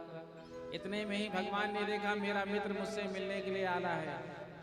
तो भगवान का तो संकल्प है, जो तू आवे एक पग मैं आऊं पग 60। भगवान ने अपनी योग माया को आदेश दिया और योग माया से कहा कि मेरे मित्र को वहां से उठा करके द्वारिका में ला करके विराजमान कर दो। योग माया ने सुदामा जी को वहां से ला करके, जहां सुदामा जी विश्राम कर रहे थे, सीधे द्वारिका में लाकर विराजमान कर दिया। प्रातः काल जब उठे हैं सुदामा जी तो देखा चारों तरफ बड़े बड़े महल हैं। अट्टालिकाओं को देख करके सुदामा जी आश्चर्यचकित हो गए और सोचने लगे कि हम तो जब विश्राम कर रहे थे कल रात्रि में तो वहां तो जंगल था, लेकिन यहाँ तो बड़े बड़े महल दिखाई पड़ रहे हैं, ये हम कहाँ से आ गए, कैसे आ गए? सुदामा जी सोचने लगे। कोई व्यक्ति वहां से गुजर रहा था तो पूछ लिया, महाराज कौन सा नगर है? तो कहा द्वारिका है। अच्छा हम द्वारिका आ गए? अच्छा तो कन्हैया को यहाँ महल कौन सा है? अब द्वारिका में कन्हैया को तो कोई जानता नहीं। राजा धीराज महाराज श्री कृष्णचंद्र के नाम से भगवान प्रसिद्ध है। तो बोला कौन कन्हैया? यहाँ तो कोई कन्हैया नहीं रहता। कृष्णचंद्र, हाँ हाँ हमारे महाराज का नाम कृष्णचंद्र है। तो उनका महल कहाँ है? तो आज बता दिया कि आप चले जाइए सीधे, श्री कृष्णचंद्र का महल ही सामने है। तो आज सुदामा जी महाराज आए हैं और आकर के जब महल के पास पहुंचे तो आश्चर्यचकित होकर के महल को देखने लगे। इतनी बड़ी बड़ी अट्टालिकाएं, इतना बड़ा भवन। विचार करने लगे। इतने में ही द्वारपालों ने देखा ब्राह्मण देवता को आश्चर्य से देखते हुए महल को, तो पूछ लिया, महाराज जी कौन है आप, कहाँ से आए हैं, किससे मिलना है? तो द्वारपालों से कहा, मुझे कन्हैया से मिलना है। कन्हैया? यहाँ तो कन्हैया कोई नहीं रहता। तो सुदामा जी ने कहा, अरे कृष्णचंद्र, अच्छा महाराज जी से मिलना है, तो ठीक है, पहले आप अपना परिचय दीजिए, हम जाकर के महाराज जी से आज्ञा लेंगे, और जब महाराज जी की आज्ञा हो जाएगी तो हम आकर के आपको लेकर के चलेंगे। तो सुदामा जी ने अपना परिचय दिया। शीस पगाना जगातन पे प्रभु जान को आए बसे के ही ग्रामा। धोती फटी से लटी दुपटे अरु पायऊ पानह की नहीं सामा। द्वार खड़ो द्विज दुर्बल रयो चकी सो वसुधा अभिरामा। पूछत दीन दयाल गोधाम बतावत आपनो नाम सुदामा। पूछत दीन दयाल को धाम बतावत आपन नाम सुदामा। आज सुदामा जी ने अपना परिचय दिया। द्वारपालों ने कहा, महाराज आप यहीं बैठिए, हम अभी महाराज से आज्ञा लेकर आते हैं। द्वारपाल भगवान के पास पहुंचे और पहुंच करके कहा, प्रभु आज द्वार पर एक ब्राह्मण देवता आए हैं। कैसे हैं? शीश पगाना जगातन पे। ना तो शीश में कोई पगड़ी है, ना तन में बगलबंदी है, न जाने कहां से आए हैं। एक धोती पहनी हुई है, वो भी कई जगह से फटी, धोती फटी सिलटी दुपट्टी, और बड़े दुर्बल वो ब्राह्मण देवता है। द्वार खड़ो द्विज दुर्बल एक, और आश्चर्यचकित होकर के महल को देख रहे हैं। रयो चकिसो वसुधा अभिरामा, और उन्होंने अपना नाम सुदामा बताया। जो भगवान श्री कृष्ण ने सुना सुदामा नाम, आज भगवान सिंहासन से झट उठ खड़े हुए और भगवान सीधे वहां से भागे, चरण पादुका भी नहीं पहना। भागते भागते भगवान का पीतांबर गिर गया, कान का कुंडल गिर गया, भगवान को कोई भान ही नहीं है। आज भगवान श्री कृष्ण उठ करके भागे हैं, 6 डोरी पार करके 7वें डोरी पर जाकर के सुदामा जी को भगवान ने अपने गले से लगाया है। प्रेम से कहो श्री राधे, जोर से कह दो राधे राधे। और आज दोनों मित्र आपस में गले मिल रहे हैं, भगवान श्री कृष्ण और सुदामा जी महाराज। आज भगवान श्री कृष्ण सुदामा जी का हाथ पकड़ करके लेकर के आए हैं और ला करके अपने सिंहासन पर बिठाया है। इधर रानियों ने जब देखा तो सबके सब आश्चर्यचकित हो गए कि आज एक दरबार में कौन आ गया ऐसा, जो हमारे स्वामी जी ऐसे भागे हैं। आज तक तो इतने बड़े बड़े महात्मा आए, इतने बड़े बड़े संत आए, लेकिन हमने कभी अपने स्वामी के इस व्यवहार को नहीं देखा जिसके लिए पागलों की तरह भागे हों। आज ऐसा कौन आ गया? सब मन ही मन विचार कर रही हैं, सोच रही हैं। इतने में ही सुदामा जी को भगवान ने अपना सिंहासन दे दिया और कहा, मित्र विराजमान होइए। सुदामा जी ने कहा, कन्हैया तू भी बैठना। सोई कन्हैया भी बैठ गए। अब कन्हैया सुदामा जी को देख रहे हैं और सुदामा जी कन्हैया को देख रहे हैं। दोनों मित्र आपस में एक दूसरे को देख रहे हैं। इतने में ही लंबी चौड़ी लाइन को जब देखा तो सुदामा जी ने पूछ लिया, अरे भैया ये सब कौन आई हैं देवियां? सुदामा जी को लगा कि आशीर्वाद लेने के लिए आए होंगे। गांव में नगर में यदि कोई महात्मा आते हैं, संत आते हैं, तो पूरा गांव नगर इकट्ठा हो जाता है आशीर्वाद लेने के लिए। अब महात्मा जी संत जी हर घर तो जा नहीं सकते, तो कहीं एक जगह उनका उतारा होता है, वहीं सब आकर आशीर्वाद ले लेते हैं।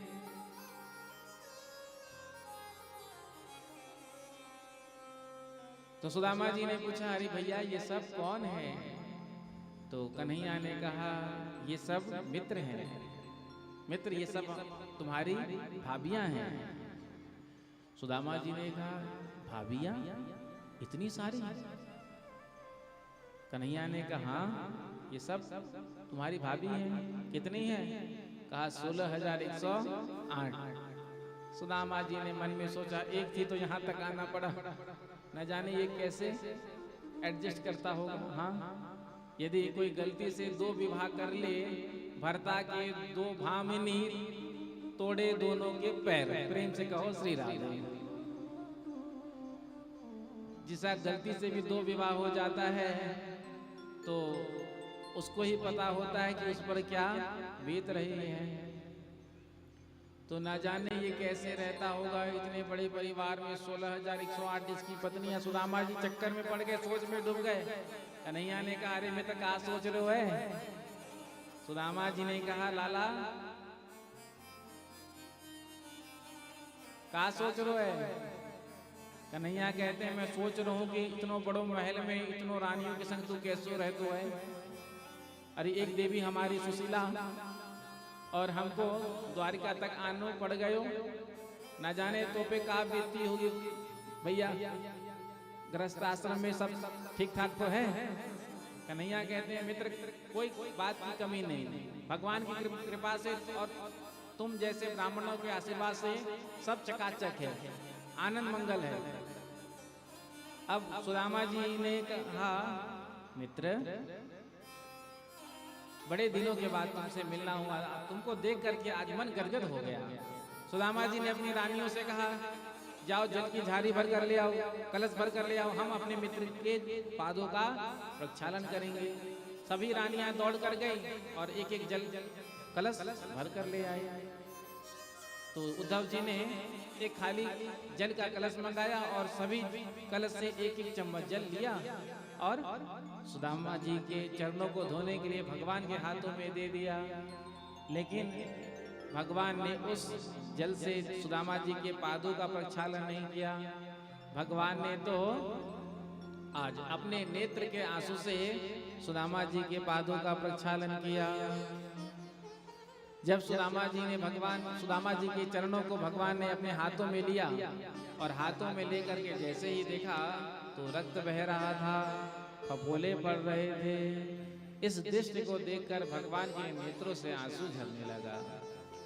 ऐसे बिहाल विवाइन को पग कंटक जाल लगे पुनि जोए, हाय महादुख पायो सखा तुम, आए ते न किते दिन कोए। देखी सुदामा की दीन दशा, करुणा करके करुणा निधि रोए। पानी परात को हाथ छुओ नहीं, नैनन के जल सो पग धोए।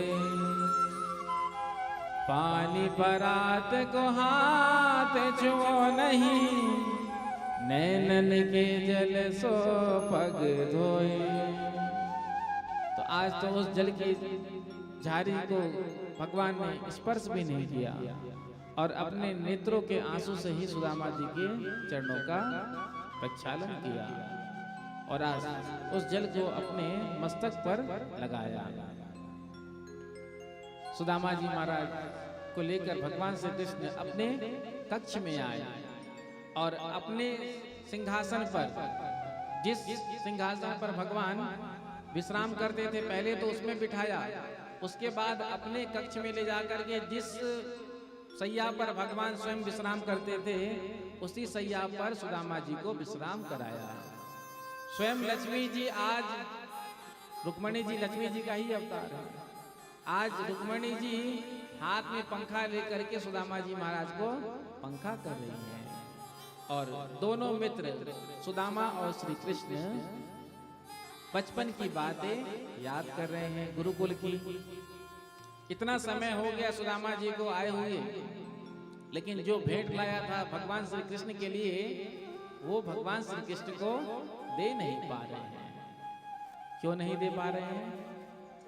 क्योंकि जब सुदामा जी ने भगवान श्री कृष्ण के इस अद्भुत ऐश्वर्य को देखा तो सुदामा जी मन में सोचने लगे, जो मैं भेंट लेकर के आया हूं अपने मित्र के लिए, यदि ये भेंट मैं अपने मित्र को दूंगा तो इसकी रानियां क्या सोचेंगी, क्या समझेंगी?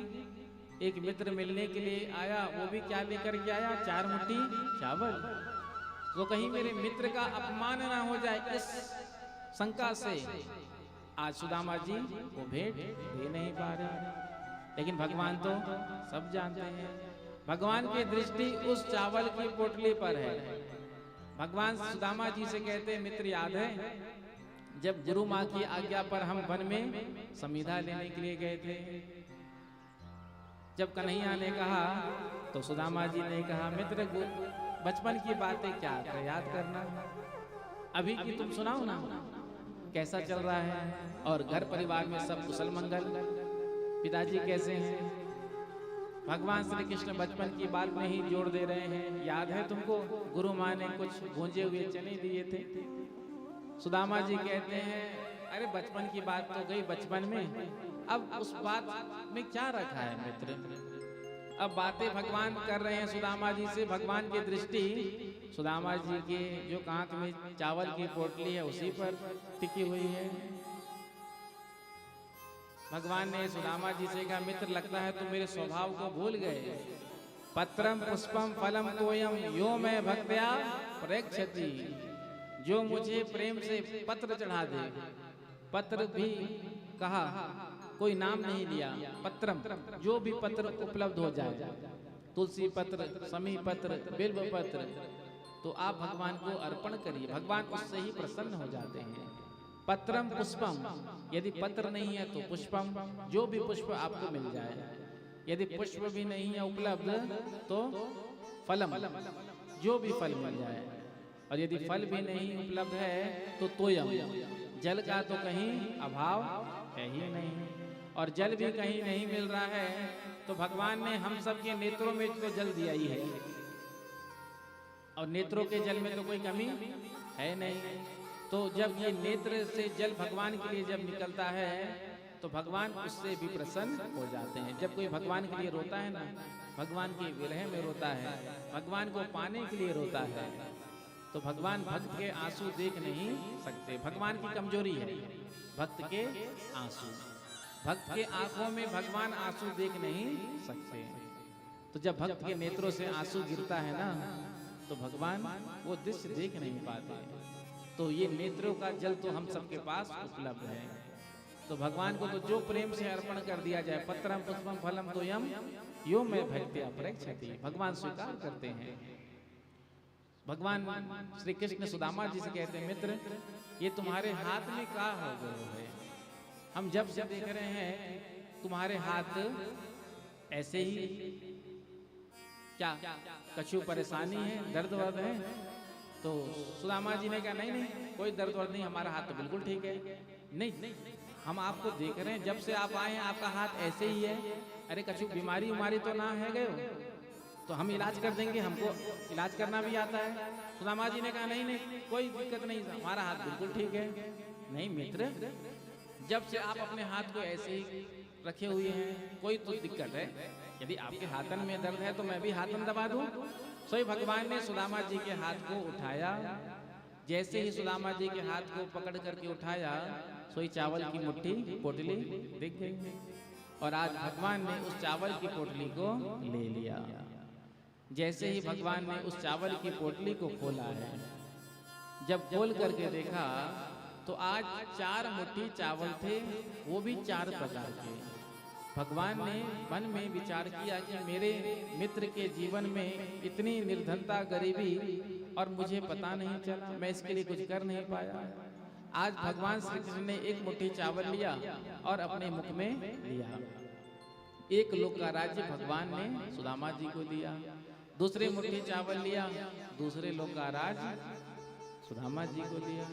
जब तीसरा मुट्ठी चावल लेकर के पा रहे थे भगवान, तो रुक्मणी जी ने हाथ पकड़ लिया और कहा, महाराज ब्राह्मण देवता का आशीर्वाद प्रसादी क्या हम सबको नहीं मिलेगा?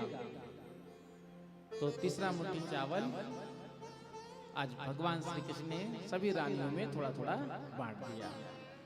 इधर आज सुदामा जी को भोजन कराया, विश्राम कराया। सुदामा जी ने सोचा कि मेरा मित्र इतने समय के बाद मुझसे मिला है, इतना प्रेम इतना भाव मेरे लिए, मैं तो गदगद हो गया। मेरे जैसा सौभाग्यशाली कोई दूसरा नहीं, ऐसा मित्र मैंने पाया। तो सुदामा जी ने सोचा कि अब विदा मांगू। जब ज्यादा प्रेमियों के यहाँ जब हम चले जाते हैं तो हम विदा मांगते हैं तो वो हमको विदा जल्दी देते नहीं हैं। तो सुदामा जी ने सोचा यदि आज विदा मांगूंगा तो हो सकता है 2-4-5 दिन बाद मुझे भेजेगा।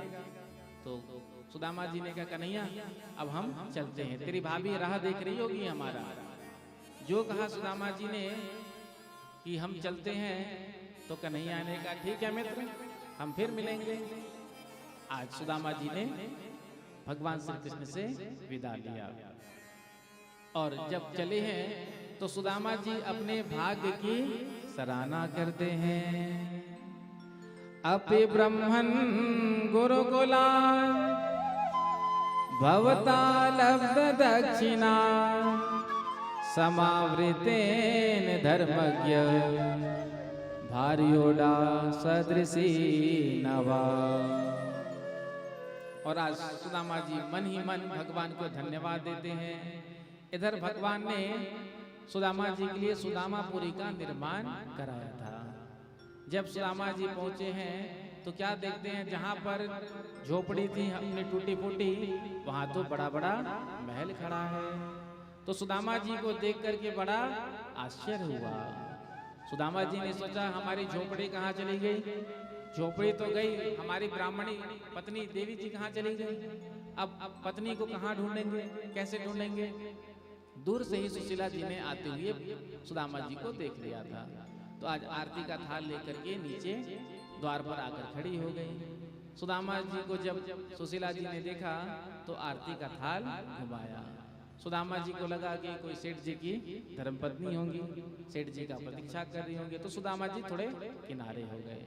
तो सुशीला जी ने कहा महाराज मैं आपकी पत्नी हूँ सुशीला, क्या अपने मित्र से मिलने गए कि अपनी पत्नी को ही पहचान नहीं पा रहे हैं?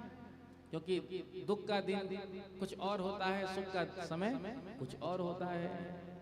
तो आज जब गौर से देखा तो सुदामा जी ने कहा अरे सुशीला। तो सुशीला जी ने कहा हाँ महाराज मैं आपकी पत्नी सुशीला, ये सब कहाँ से आया, कैसे आया? तो जब भगवान के पार्षद आए थे तो सबसे पहले सुशीला जी ने भगवान का मंदिर बनाया था। तो आज सुदामा जी को लेकर अंदर आई हैं और भगवान के सामने खड़ा कर दिया और कहा जो कुछ भी आज हमको मिला है सब इन्होंने ही दिया है। तो सुदामा जी ने कहा मन ही मन भगवान को धन्यवाद दिया और कहा कन्हैया देते तो तुम सब हो, लेकिन देते हुए दिखाई नहीं देते हो, प्रेम से कहो श्री राधे। सुदामा जी के मस्तक पर लिखा था श्री छह, लक्ष्मी का नाश, लेकिन आज भगवान ने सुदामा जी के प्रारब्ध को बदल दिया और उसको उल्टा कर दिया, यक्षश्री, कुबेर की संपत्ति सुदामा जी को प्रदान की। तो भगवान की कृपा तो यही है जो भाग्य को भी हमारे बदल देती है। इसलिए भगवान की शरण में जाना चाहिए। यदि कोई प्रारब्ध जन्य कष्ट दुख रोग भी हमारे जीवन में है और यदि हम भगवान की शरण में हैं, हमारी भक्ति में साधना में बल है, यदि हम शास्त्र सम्मत जीवन जी रहे हैं, तो फिर वो प्रारब्ध जन्य दुख भी जो है वो भगवान की कृपा से हमारा नष्ट हो जाता है। वैसे प्रारब्ध तो सबको भोगना ही पड़ता है, लेकिन जिस पर भगवान कृपा कर देते हैं तो उसके प्रारब्ध को भी भगवान बदल सकते हैं। भगवान के पास वो सामर्थ्य है। जैसे फांसी की सजा किसी को मिल जाती है तो राष्ट्रपति का ये अधिकार होता है कि फांसी की सजा जिस कैदी को मिली है उसको भी क्षमा याचना दे सकते हैं, क्षमा कर सकते हैं, फांसी के फंदे से मुक्त कर सकते हैं। उसी प्रकार से भगवान के पास वो शक्ति है, सामर्थ्य है, भगवान हमारे प्रारब्ध को भी बदल सकते हैं। श्री सुखदेव जी महाराज कहते हैं अब सूर्य ग्रहण का पर्व पड़ा और आज भगवान सभी को लेकर के समंतक पंचक तीर्थ क्षेत्र में आए हैं। यहीं पांडव आए हैं, ब्रजवासी आए हैं, सबका आपस में मिलन हुआ।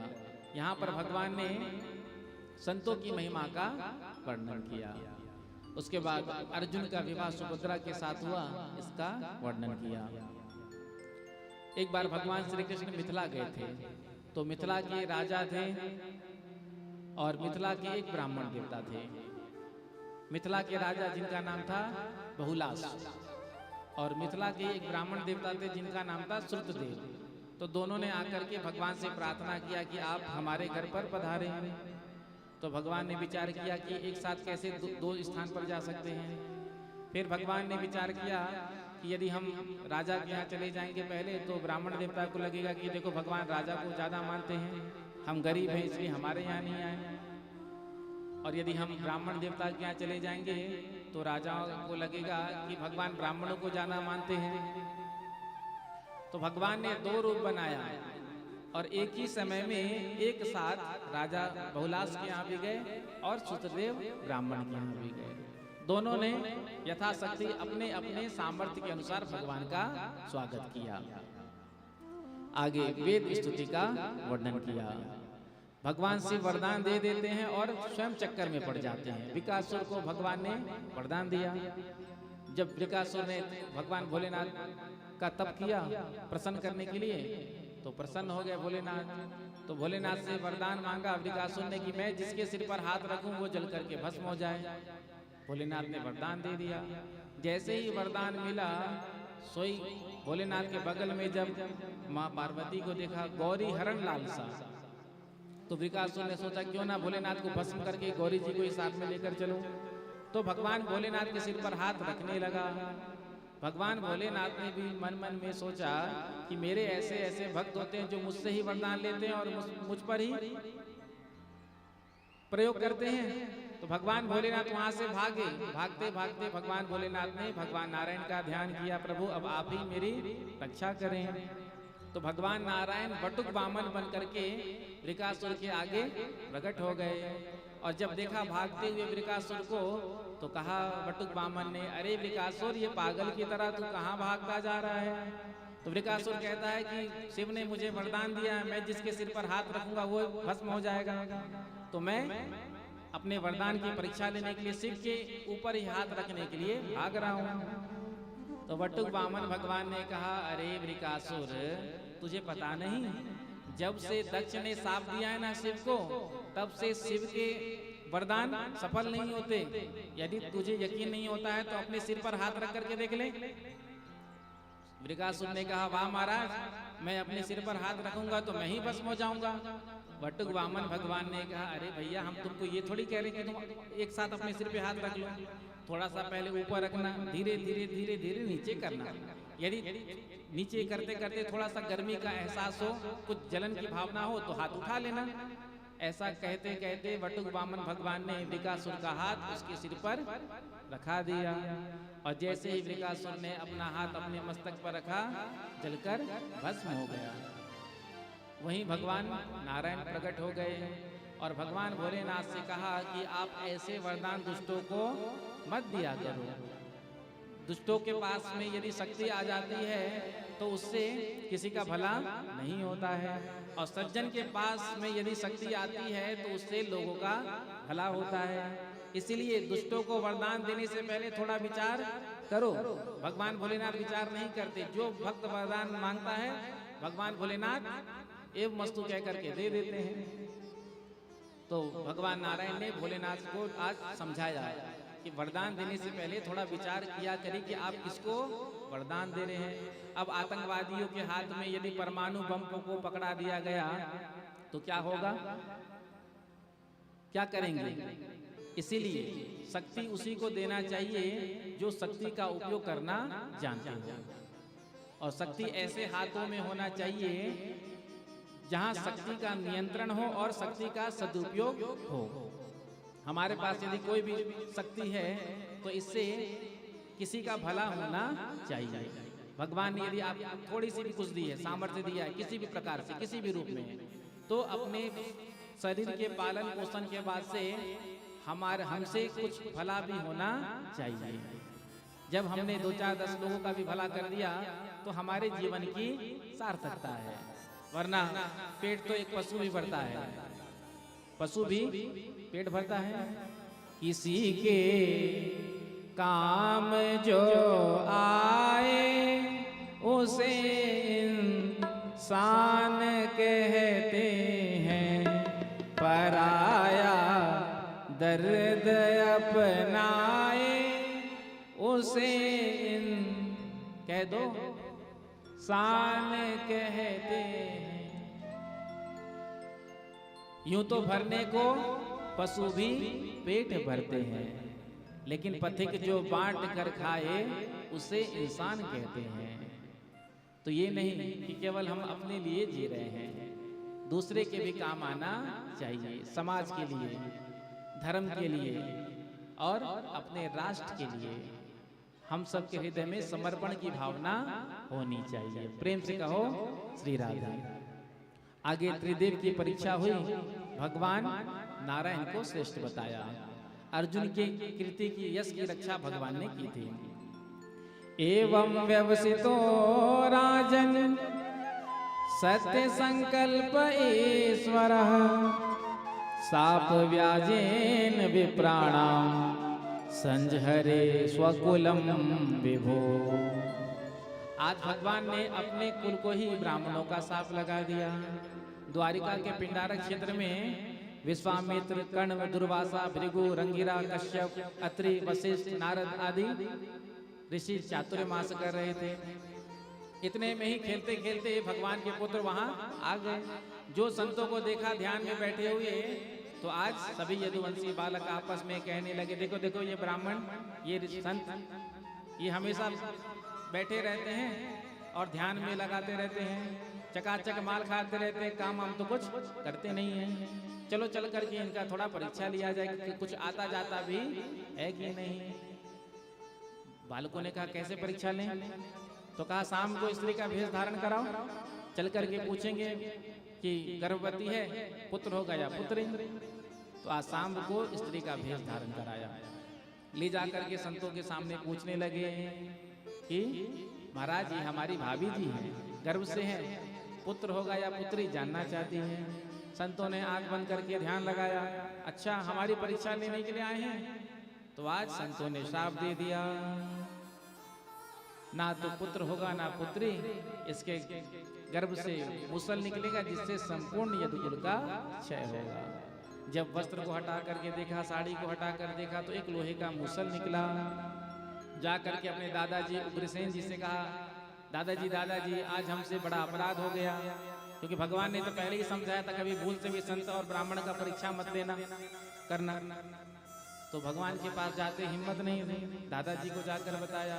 जब साड़ी को हटाया तो लोहे का मुसल निकला, जिस मुसल को चूरा करा करके समुद्र में प्रवाहित करा दिया। एक छोटा सा टुकड़ा बच गया था, जिसको जरा नाम के भेलिए ने अपने बाण के अग्रभाग में लगाया था। नारद जी वसुदेव जी के यहाँ पधारे, और जब नारद जी के मुख से सुना वसुदेव जी ने कि हमारे पुत्र साक्षात नारायण है, ब्रह्म है, तो देवकी ने अपने 6 पुत्र मांगे, भगवान ने ला करके दिया। सबने देवकी जी का स्तनपान किया और सबके सब मुक्त हो गए। आज भगवान ने अपने पिता वसुदेव जी को भी सत्संग प्रदान किया नव योगेश्वर संवाद के माध्यम से।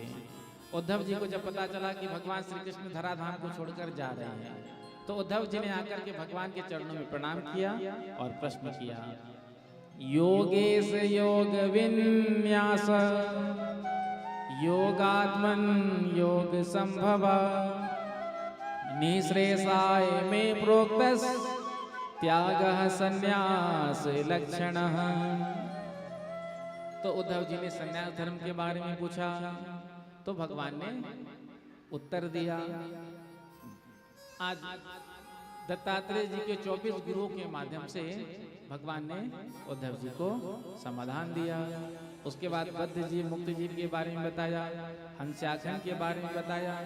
जैसा जैसा प्रश्न उद्धव जी ने किया, भगवान ने सबका उत्तर दिया।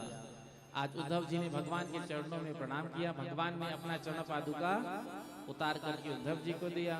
उद्धव जी ने भगवान के चरण पादुका को अपने मस्तक पर रखा और सीधे बद्रिकाश्रम की ओर चल दिए। इधर भगवान सभी यदुवंशियों को लेकर के आए हैं प्रभास क्षेत्र में। यहाँ आकर के यज्ञ कराया, ब्राह्मणों को भोजन कराया, दक्षिणा दिया। जब ब्राह्मण देवता उठ करके चले गए तो जितने भी यदुवंशी बालक थे आज सब ने मदिरा का पान किया और मदिरा का पान करके आपस में ही एक दूसरे से लड़ने लगे। बलराम जी ने समाधि में अपने शरीर को छोड़ दिया। भगवान ने दाहिना जंघा पर बायां चरण रख करके लेटे हुए थे वृक्ष के नीचे। दूर से जरा नाम के बहेलिये ने जब देखा तो आज बाण छोड़ दिया। वो बाण भगवान के चरणों में आकर लगा। जब बहेलिये ने आकर के निकट में भगवान के पास देखा कि मैंने जो बाण मारा वो भगवान श्री कृष्ण को लग गया, चरणों में गिर गया, क्षमा मांगने लगा। भगवान ने कहा देखिए मेरी इच्छा से ही हुआ है। पिछले जन्म में हमने भी तुझे छिप करके मारा था, इस जन्म में तुमने मार दिया, हिसाब बराबर हो गया। इधर आज दारुक आए हैं रथ लेकर के। भगवान ने दारुक से कहा जाओ जाकर के द्वारिका में कहना जितने भी बच्चे हैं लोग सब अर्जुन के साथ द्वारिका छोड़कर चले जाए कहीं और, क्योंकि आज से 7वें दिन द्वारिका जो है वो समुद्र में डूब जाएगी। इधर सभी देवता आकर के आकाश में खड़े हो गए और भगवान का स्तुति करने लगे। देखते ही देखते वृंदावन बिहारी प्रभु सशरीर अंतर ध्यान हो गए, एक रूप से भागवत जी में आकर विराजमान हुए।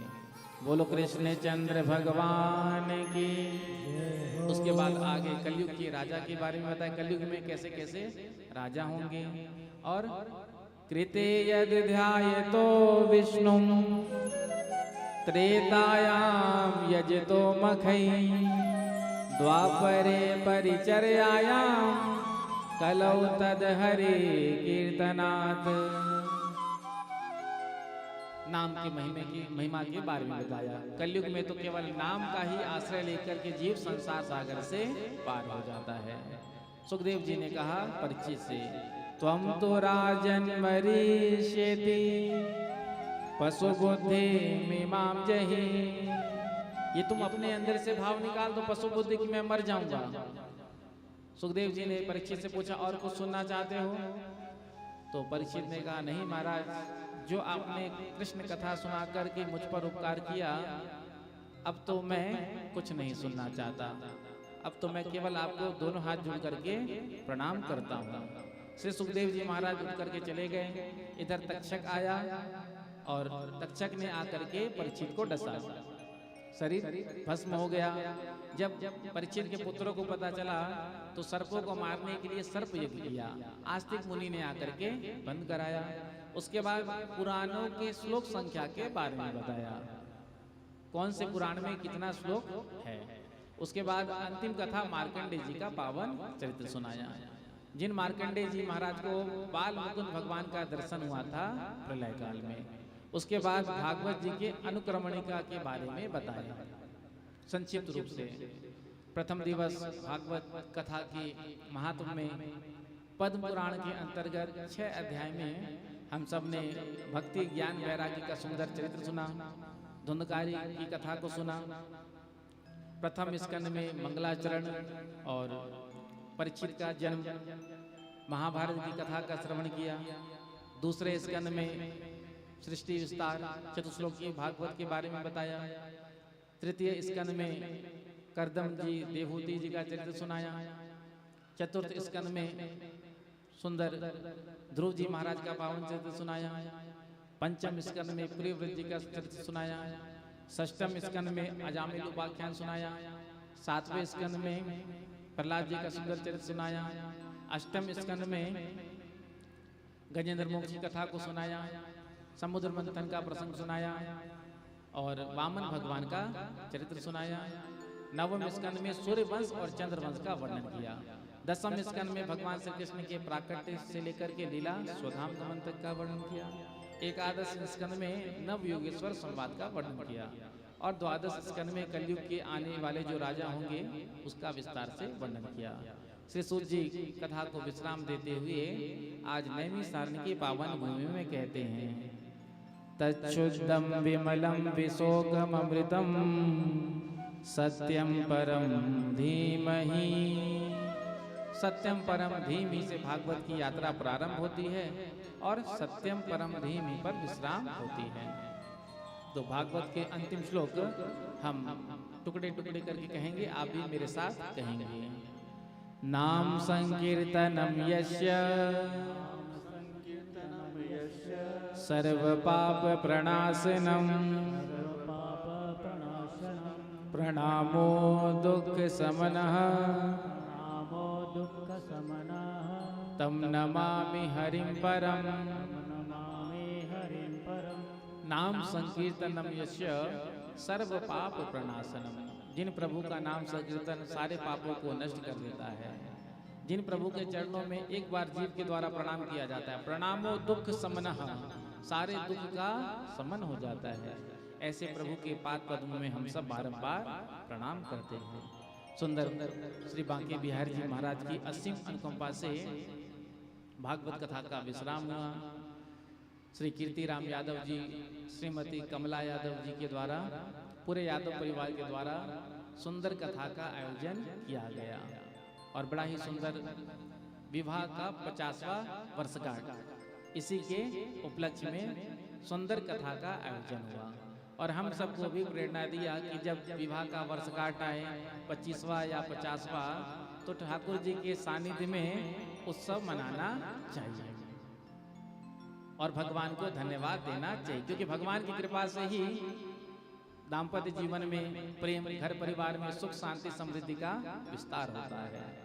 तो मैं यादव परिवार को धन्यवाद देता हूँ। पूर्व में भी आपने श्री कृष्ण मंदिर में आज से 7 वर्ष पूर्व कथा का आयोजन किया था और कार्तिक के महीने में अभी 2024 में आपकी बहन जी श्री निशा जी के यहाँ भी, निशा यादव जी के यहाँ भी कथा का आयोजन हुआ था। तो आपके परिवार में कथा का आयोजन होता ही रहता है। और एक विशेष बात जो मैंने शुरू में भी कहा था कि पूरा परिवार इकट्ठा होकर के कथा का श्रवण करता है, ये बड़ा ही दुर्लभ दृश्य होता है। प्रेम से कहो श्री राधे। ऐसे ही हमारे शर्मा जी, दीपक शर्मा जी जब कथा कराते हैं तो इनके रिश्तेदार भी दूर दूर से, दिल्ली से, MP से, UP से, और वो भी नहीं एक दिन के लिए नहीं, पूरी कथा 7 दिन तक आकर के कथा का श्रवण करें। तो आप भी जब कथा का आयोजन आपके माध्यम, आपने भी 4 कथा तो हो ही गया है मेरे ध्यान में जहाँ तक है, तो आप भी जब कथा का आयोजन करते हैं तो बड़े दूर दूर से आकर के, और ये भी नहीं होता है ना जैसे कि व्यवहार के लिए आते हैं, ऐसा नहीं, बिल्कुल 7 दिन तक रह करके कथा का श्रवण करना। तो आपके परिवार में जो प्रेम है, जो समर्पण का भाव है, तो मैं ठाकुर जी के चरणों में यही प्रार्थना करता हूँ, आपके घर परिवार में सुख शांति समृद्धि का विस्तार हो और भगवान के चरणों में आप सबकी अखंड भक्ति हो। प्रेम से कहो श्री राधे। और भागवत सुन करके कुछ ना कुछ त्याग करना चाहिए, छोड़ना चाहिए। किसी भी पुराणों को जब हम सुनते हैं तो कुछ ना कुछ त्याग करना चाहिए। तो जो भी आपका अवगुण है, जो भी दुर्गुण है, उसका आप त्याग करें, तो कथा सुनने का आपको पूरा लाभ मिलेगा, पूरा पुण्य मिलेगा। प्रेम से कहो श्री राधे। तो नाम कीर्तन से कथा का प्रारंभ हुआ था, नाम कीर्तन पर ही कथा का विश्राम होगा। तो 2 मिनट नाम कीर्तन, उसके बाद भागवत जी का पूजन, उसके बाद फूल होली का हम सब दर्शन करेंगे।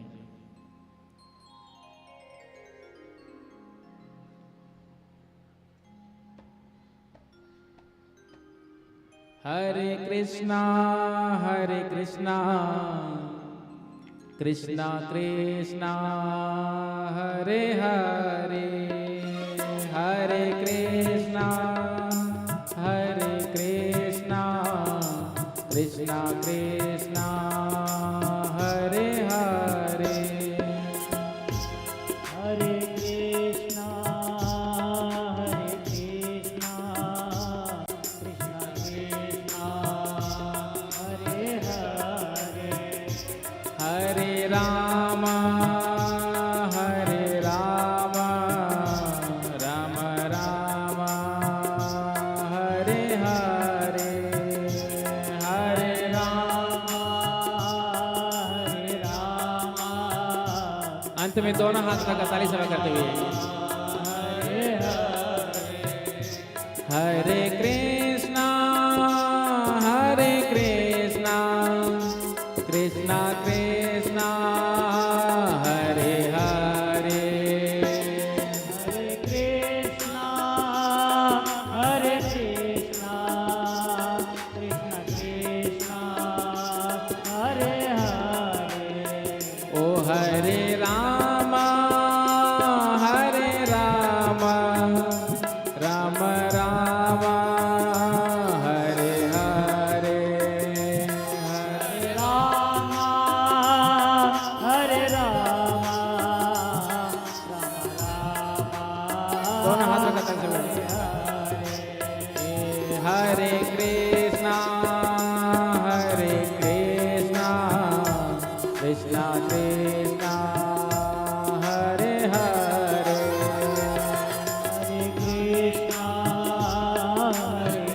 कृष्णा कृष्णा कृष्णा हरे हरे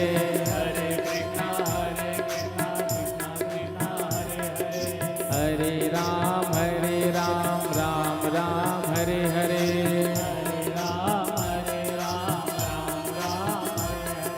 हरे कृष्णा कृष्णा कृष्णा हरे हरे हरे राम राम राम हरे हरे हरे कृष्णा कृष्णा कृष्णा हरे हरे हरे रामा राम राम हरे हरे।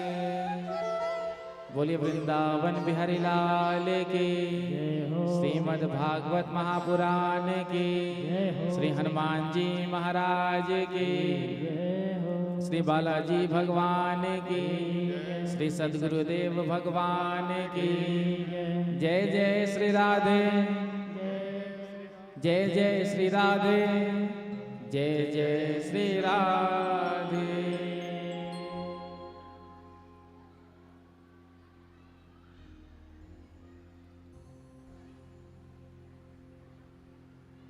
श्री राधे। हमारे जो प्रमुख यजमान हैं वो आकर के व्यास पूजन करेंगे और भागवत पुराण का पूजन करेंगे। तत्पश्चात इसके बाद भजन चलता रहेगा। आप सब लोग सुदामा चरित्र का, भगवान श्री कृष्ण का नैवेद्य प्रसाद, चावल प्रसाद यहाँ पास आकर के ले सकते हैं। और जिनको भी व्यास पूजन करने की स्वेच्छा हो कि हमें व्यास पूजन करना है, इतने दिन हम कथा सुने हैं तो ठाकुर जी को कुछ समर्पित करें। जो भी फूल पत्र लाए हों, आप पुष्प लाए हों, दक्षिणा लाए हों, जो भी आप लाए हैं यहाँ पे समर्पित कर सकते हैं। आकर के श्री महाराज जी से चावल प्रसाद आशीर्वाद के स्वरूप में आप प्राप्त कर सकते हैं। ठीक है। जय श्री सीताराम।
बोल वृंदावन बिहारी लाल की,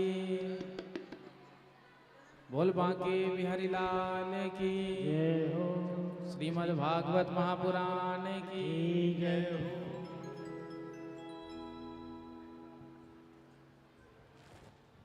श्री राधे। हमारे प्रमुख यजमान ठाकुर जी का चावल प्रसाद श्री महाराज जी के हस्तकमल से आशीर्वाद स्वरूप ले रहे हैं, ग्रहण कर रहे हैं। भजन चलता रहेगा। जिन भक्तों को चावल प्रसाद लेना हो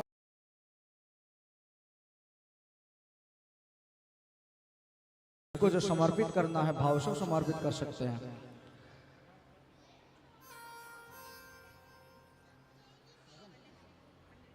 श्री राधे। हरि ओम नमस्तनंदाय सहस्रमूर्तये सहस्रपादाय शिशिरोरुवाहवे सहस्रनाम्ने पुरुषाय शाश्वते सहस्रकोटि विधारिणे नमो नमः। हरि की कथा सुनाने वाले तुमको लाखों प्रणाम, तुमको लाखों प्रणाम। हरि की कथा सुनाने वाले, प्रभु की कथा सुनाने वाले तुमको लाखों प्रणाम, तुमको लाखों प्रणाम। हरि की कथा सुनाने वाले, प्रभु की कथा सुनाने वाले तुमको लाखों प्रणाम, तुमको लाखों प्रणाम।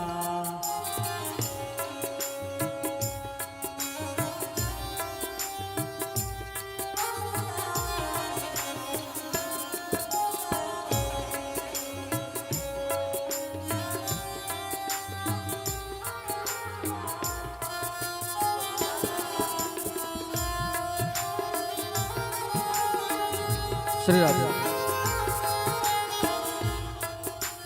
जिनको चावल प्रसाद मिल रहा है वो सब लोग अपने भंडार कक्ष में जहाँ पे आप अन्न का भंडार रखे होंगे वहाँ पे डाल देंगे। जिनको बहुत पाने की स्वेच्छा है कि इस प्रसाद को हम ग्रहण कर लें तो आप 1-2 दाना पा सकते हैं, अपने मुख में रख सकते हैं। बाकी सब आप अपने भंडार कक्ष में जा करके डालेंगे। आप एक एक करके आएंगे ताकि व्यवस्था बिगड़े ना, सभी लोग भीड़ नहीं लगाएंगे।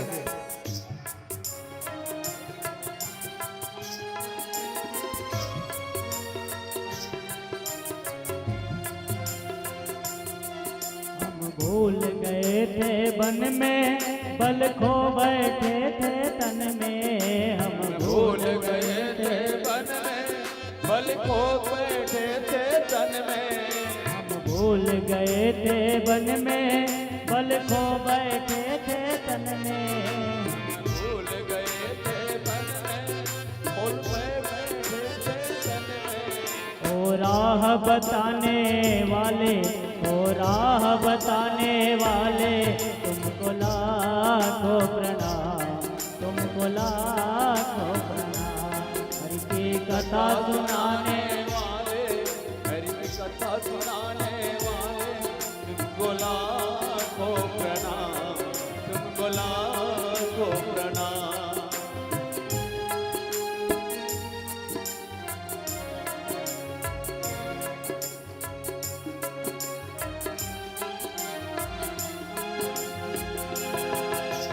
दो दूर प्रभु मेरे मन में अंधेरा है। दो दूर प्रभु मेरे मन में अंधेरा है।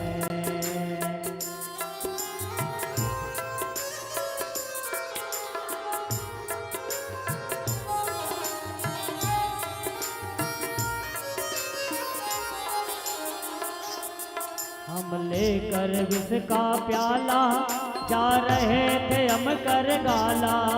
हम लेकर विष का प्याला जा रहे थे हम के गाला। हम लेकर विष का प्याला जा रहे थे हम कर गाला। लेकर इसका प्याला जा रहे थे हम के गाला। ओ सुधा पिलाने वाले, ओ सुधा पिलाने वाले तुमको लाखों प्रणाम, तुमको हरि की कथा सुनाने वाले, प्रभु कथा सुनाने वाले, तुमको लाखों प्रणाम, तुमको लाखों प्रणाम। तुमको लाखों प्रणाम, तुमको लाखों प्रणाम, तुमको लाखों प्रणाम। तुमको लाखों प्रणाम।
और तेरा क्या पाए, बस शीश झुकाए ही गावे।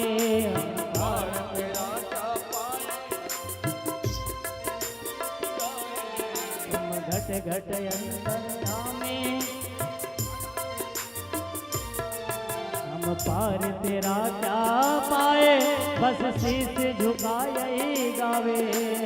और तेरा क्या पाए, बस शीश झुकाए गाए। हरि कथा सुनाने वाले, प्रभु कथा बताने वाले, हमको लाखों प्रणाम, तुमको लाखों प्रणाम, तुमको लाखों लाखों प्रणाम, तुमको लाखों प्रणाम।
बोलो होली के रसिया की जय हो, बोल वृंदावन बिहारी लाल की जय।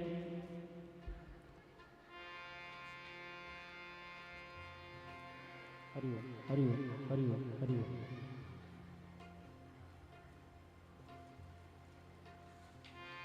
निक आ गया शाम तो पे रंग डारो, निक आ गया, निक आ गया शाम तो पे रंग डारो, निक आ गया, निक आ गया शाम तो पे रंग डारो, निक आ गया, निक आ गया शाम तो पे रंग डारो, निक आ गया।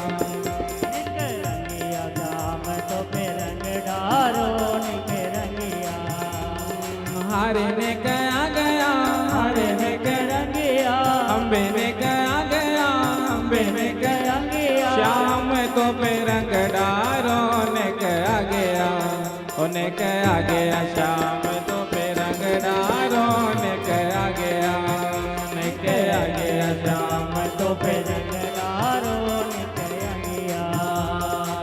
टेढ़ी रे टेढ़ी तेरी बगिया बांधो लाला, टेढ़ी रे टेढ़ी तेरी बगिया, टेढ़ी रे टेढ़ी तेरी बगिया बांधो लाला, टेढ़ी रे टेढ़ी तेरी बगिया बांधो।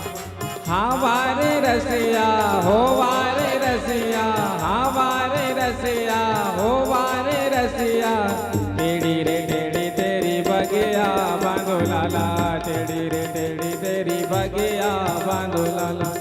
तेरे बगिया पे फुलड़ी मारो, तेरे बगिया पे फुलड़ी मारो, निक आ गया, ओ निक आ गया शाम तो पे रंग डारो, निक आ गया, ओ निक आ गया शाम तो पे रंग डारो, निक रंगिया। दोनों हाथ लगा ताली सेवा करते हुए पीछे वाले भी।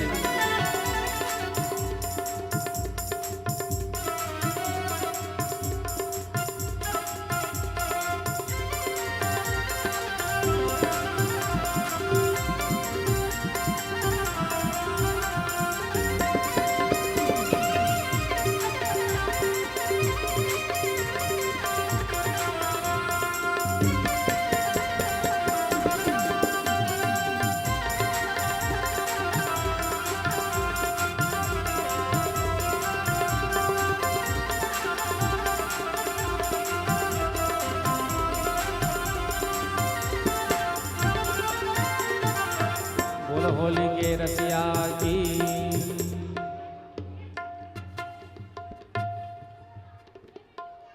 मेरो खोए गयो बाजू बंद रसिया होरी में, मेरो खोए गयो बाजू बंद रसिया होरी में, मेरो खोए गयो बाजू बंद रसिया होरी में, मेरो खोए गयो बाजू बंद रसिया होरी में, होरी में होरी में रसिया होरी में, होरी में रसिया होरी में, होरी में रसिया होरी में, होरी में रहना होरी में। मेरो खोए गयो, मेरो खोए गयो, मेरो खोए गयो बाजू बंद रसिया होरी में, मेरे खोए गयो बाजू बंद रसिया होरी। दोनों हाथ में ताली सेवा करते हुए।